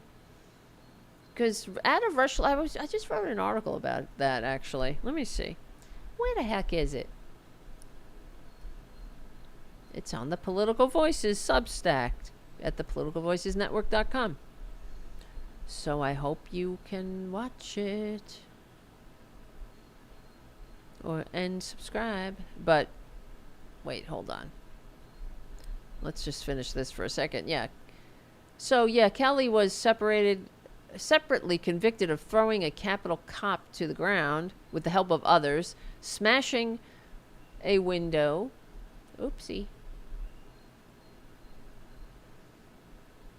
With a piece of wood. However, those charges were wiped away by traitor Trump. There he is. There's the guy. Kelly has contested that Trump's pardon of his capital crimes should also apply to this conviction. And what was that? For plotting to kill FBI agents and local law enforcement in Tennessee. Now, where would he get that idea from? Why would he want to do that? Well, you know why, guys. Because Republicans are the domestic enemies that the founders warned us against. Or warned us about. Yeah, and they turned on the FBI because the FBI were carrying out their constitutional duties and holding traitor Trump accountable for his crimes. Oh, they raided Maramoron. Yeah, I wish. No, they said, hey, traitor Trump, we're coming to get our classified documents that you are hiding and stealing and moving around, and we got you on video and all that shit. You don't own those documents, you piece of shit. So we've been trying to get them back for you for over 18 months, begging, pleading, asking nicely, strongly worded emails from Chuck Schumer or whoever the fuck. No one seems to be getting a response. It doesn't seem to penetrate your tiny orange brain cell. But now we're going to send the FBI there to knock on the door, ding dong, and say, we're here. We won't even wear our traditional blue blazer, not blazers, the windbreakers that everybody recognizes with the big FBI in the back. We'll just, you know, come in politely in our civvies and say, hey, can we get that shit back, you fucking baboon? Oh, they raided it. They were going to kill me. Remember that? He wasn't even there. We'll wait for you to leave town. So maggots, then they look at the order, and it says that an FBI agent, if threatened, can use reasonable force, including deadly force, which is standard in any warrant. So, you know, it just covers their ass in case something happens. And they have to shoot back at these maggot traitors. And so, of course, over on the Fox News fascist propaganda outlets, they started going on about how the FBI was rogue and how they wanted to kill Trump by, you know, see what I'm saying? And instead of coming out with forceful responses to this shit, we get Chuck Schumer. This is the problem. We get Nancy Pelosi. Take back your party, Republicans, because the American people need a strong Republican Party that's done so much good for America. and they haven't done a fucking thing for America. And that's another, with the take back your party bullshit. It's indicative of Democrats. Yeah, well, if Republicans take back their party, you won't have to do anything, Nancy. There you go again. Right? Because Republicans take back your party because Democrats ain't going to do shit. So please do something about it, won't you? Who the fuck is ringing my bell? So, anyway, where was I?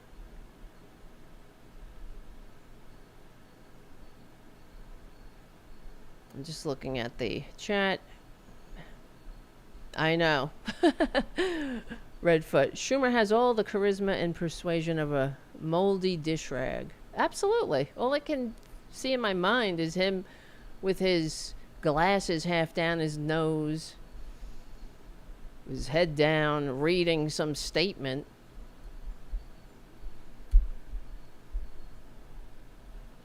So,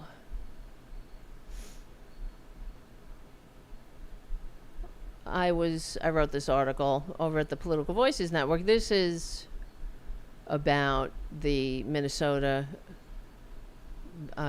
assassinations, but in the article, that's why I put the X through these tweets, because I don't want people to think these are real. This is the Republican response to the, to the horrific event. But it goes back. Wait, hold on a second. The right-wing disinformation. They go right out, knee-jerk, to not to heal, not to make things better. Hold on a second. This is fucked up. So is somebody outside my fucking apartment? Gets me a little nervous. One second. Oh, here it is. This is the one I wanted to look for. That one. It's the one about, and it's what we were talking about tonight, how the minute the Republicans, the minute anything happens, they look to exploit. And what's the angle here?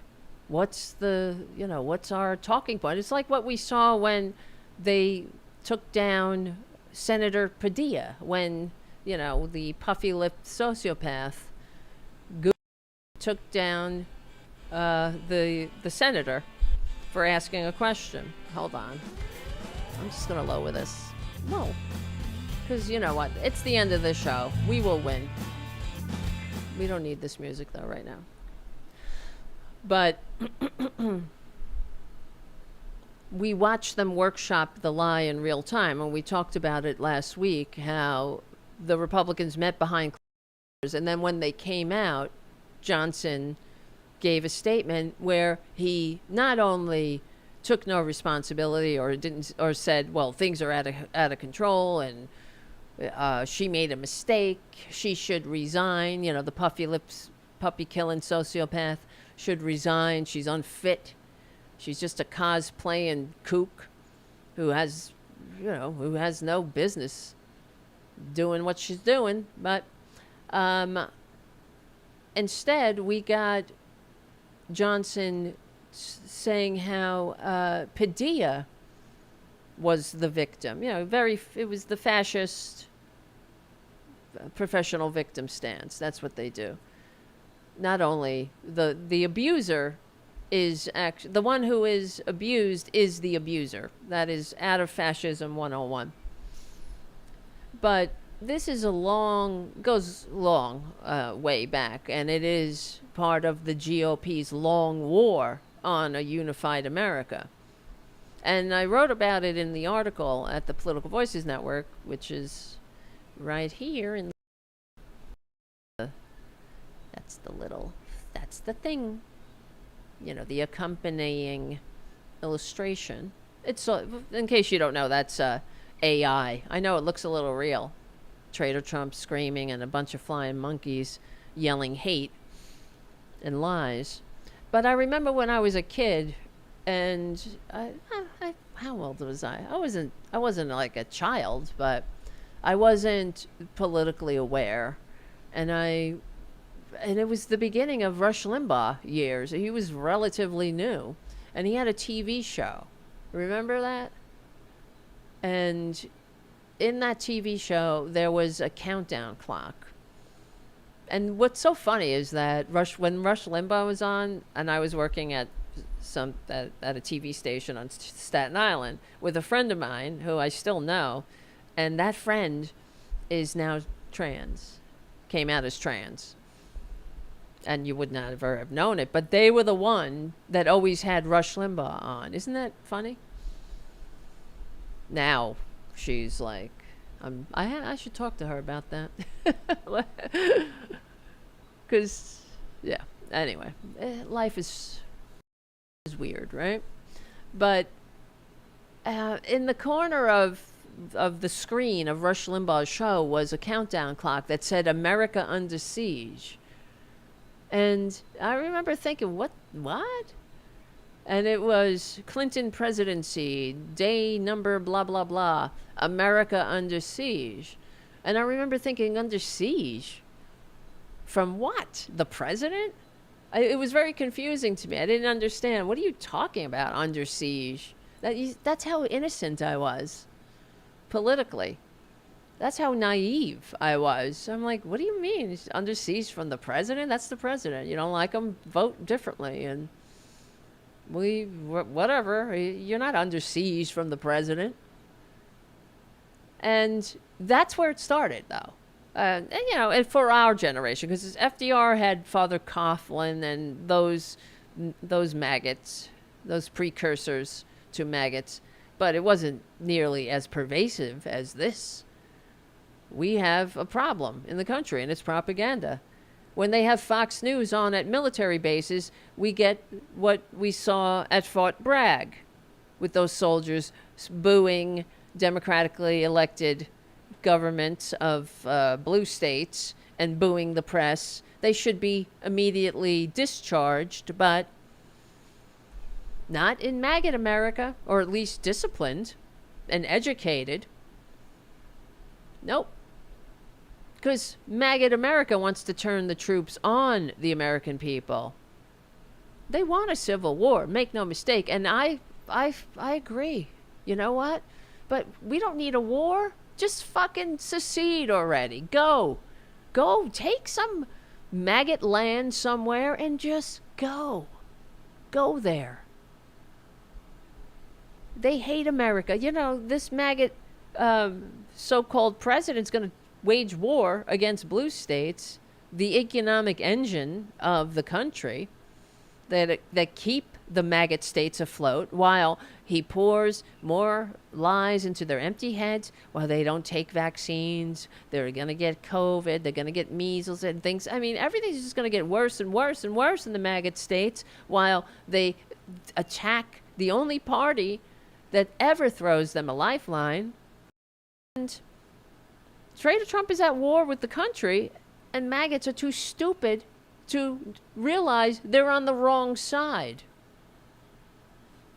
It's too evil, I guess, too dumb, too easily manipulated by their racism, like every stupid maggot throughout history, going back to 1619, when they turned the indentured servants against the enslaved. Because they didn't want them, the lords were afraid that they were going to get together. They were going to realize, wow, we have more in common with each other, and there's a hell of a lot more of us than there are of them. And the lords were very afraid that was going to happen. So they started to create the hierarchy along racial lines, along pigment.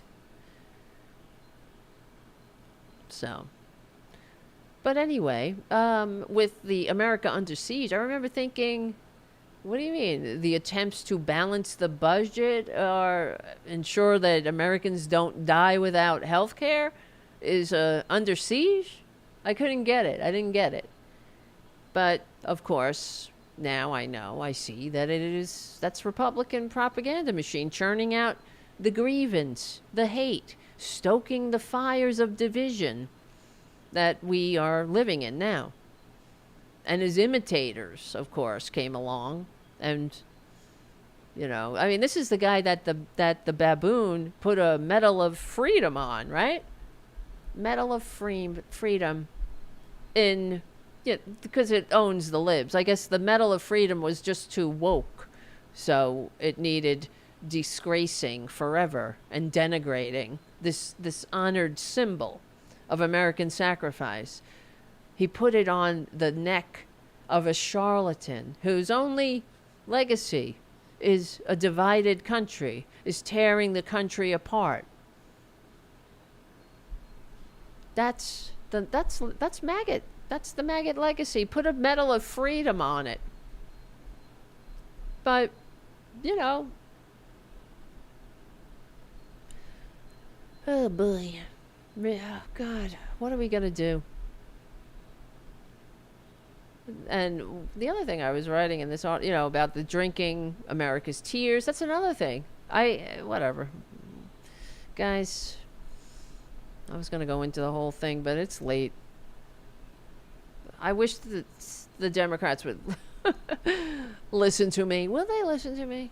You know, because if you're doing things to trigger the libs or own the libs or drink liberal tears, that means you're not a patriot. And I don't know why Democrats simply don't say that. No, you're not patriotic. No, if you're trying to own the libs, well, that means you hate America, really. Because guess what the libs are trying to do? Make sure you don't die without health care. Make sure living wages in decent working conditions and can retire in dignity and security and pass it on to the grand experiment down to your heirs, so they can have freedom. Jesus Christ. Yeah, well, they wrap themselves in the flag and cheer Americans lose health care when teachers are demonized, when government workers are fired. They cheer. When LGBTQ kids are bullied, right? They cheer. Immigrants are scared. This is not patriotism. This is nothing. This is a celebration of death and division and pain from a political bowel movement that thrives on cruelty. And I gotta ask, how much longer are we going to take it? But we have to remember that, as I always say, we stick together, we win. And that we will win. Because history shows us that we will win. We will. But in the meantime, we can't give up. All right, guys. How's everybody doing?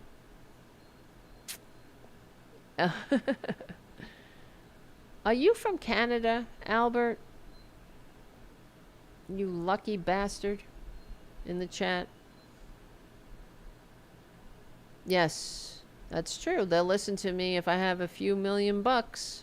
Jim, you're right. You're right.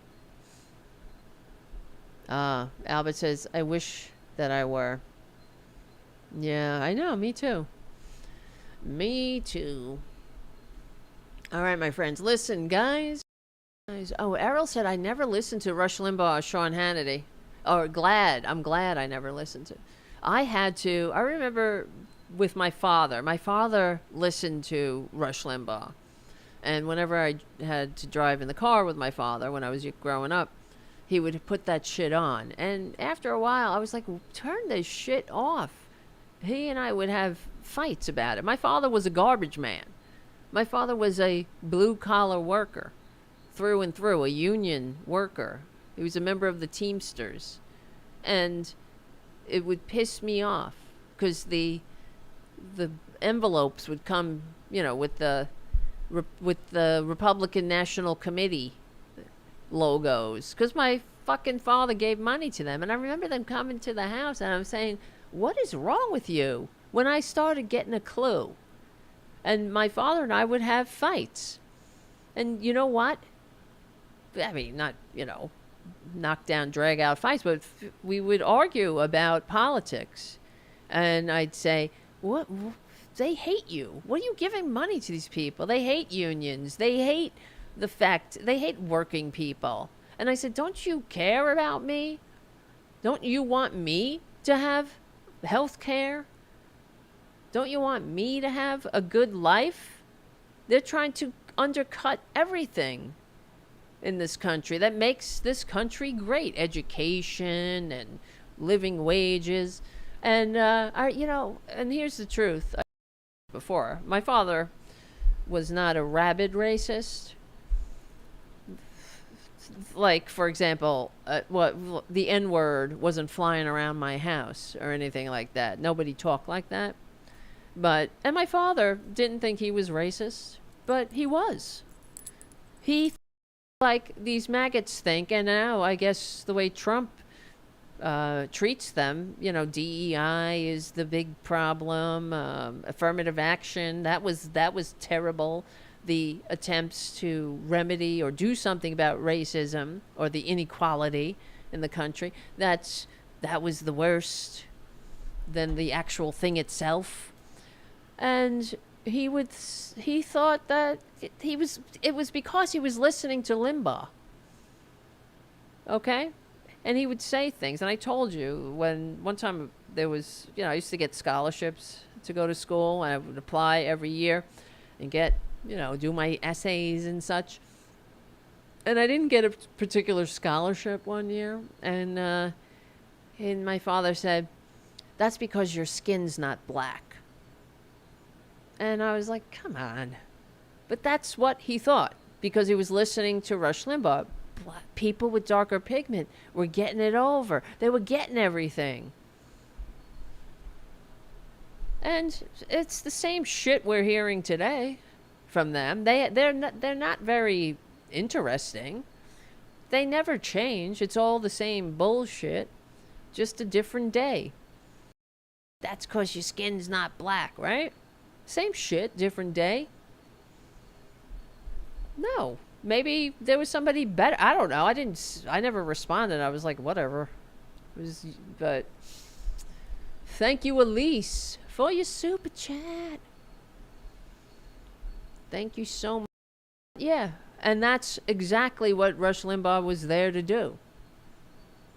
To divide people, to confuse people, to make sure that the American asshole was fingers at each other, other working people. You know, and if you had said to my father, if you asked my father if he was racist, he would say no, like the maggots do. They don't think they're racist. Hell, I'm not racist. He had black friends, right? And he did. He worked for sanitation. He had many friends that weren't white. But he was being poisoned. That stupid, filthy propagandist, that millionaire, telling a bunch of people who work for a living that their problems, that their lives, if there were struggles, it was because black people were getting over. Someone else, a minority, a poor or politically unconnected person was somehow making it all, like, getting over on everybody, to the poor detriment of the rich at the top. Oh, God in heaven. All right, guys. Thank you for hanging out, everybody. Nice to see you. Thank you guys for your super chats. Thank you for everything, and do everything I tell you. I don't know. You know what that is. Become a patron and do the super chats. I don't know. And subscribe to the Political Voices, blah, blah, blah. Thank you, Jim and Redfoot, for being moderators in tonight's chat room. Thank you for a great chat, everybody. And what else? Tuesday, Tara Show, 2 p.m. at the Political Voices Network. Thank you, Twisted Nerves Painting. Oh, you're very sweet. You honestly do us all a service in times like these. Well, you too. Right back at you, my friend. I can't do it without you guys. Why would I wanna? I mean, that would be very depressing. We're in this together. That really gives me hope. Well, I get hope. Sometimes I get hope. It comes and goes. You guys give me hope. I'm not kidding about that at all. And I do know we will win eventually, because we are on the right side of history, decency, dignity, democracy, humanity. And we just have to win a little bit sooner by becoming more unapologetic and fighting legally and peacefully without apology. That's how we're going to win. Because people want a fighter. They want people that stand up. They want people that say, you have no balls, asshole.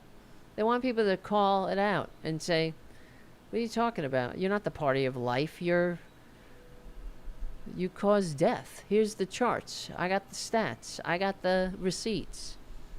You're death mongerers. All right. I got to go to sleep. We will win. My name is Tara Devlin. Thank you for hanging out. You do all the things I told you to do. And thank you, Charlie, APS Radio News. Hope all is well. And remember, Tuesday, 2 p.m. time. Jim is also the moderator there, so you will be among friends if you come and hang out at the Tara Show. Uh-oh. Where is the eCam? ECam, where did you go? Let me see. Damn it. Can't find it. I can't stop the show if I can't find the eCam. Oh, wait, hold on. Overlay? Oh, where's my overlays? Fuck. Something is up. This is a scene. Okay. Oh, here they are. So confusing. So many buttons. All right, guys. Thank you for hanging out. I gotta go get unconscious. I gotta watch some Netflix or something. Just chill out and distract myself from Republicans. Make sure to hit the like and share and all that stuff. And subscribe. And I will see you on Tuesday. Stay safe.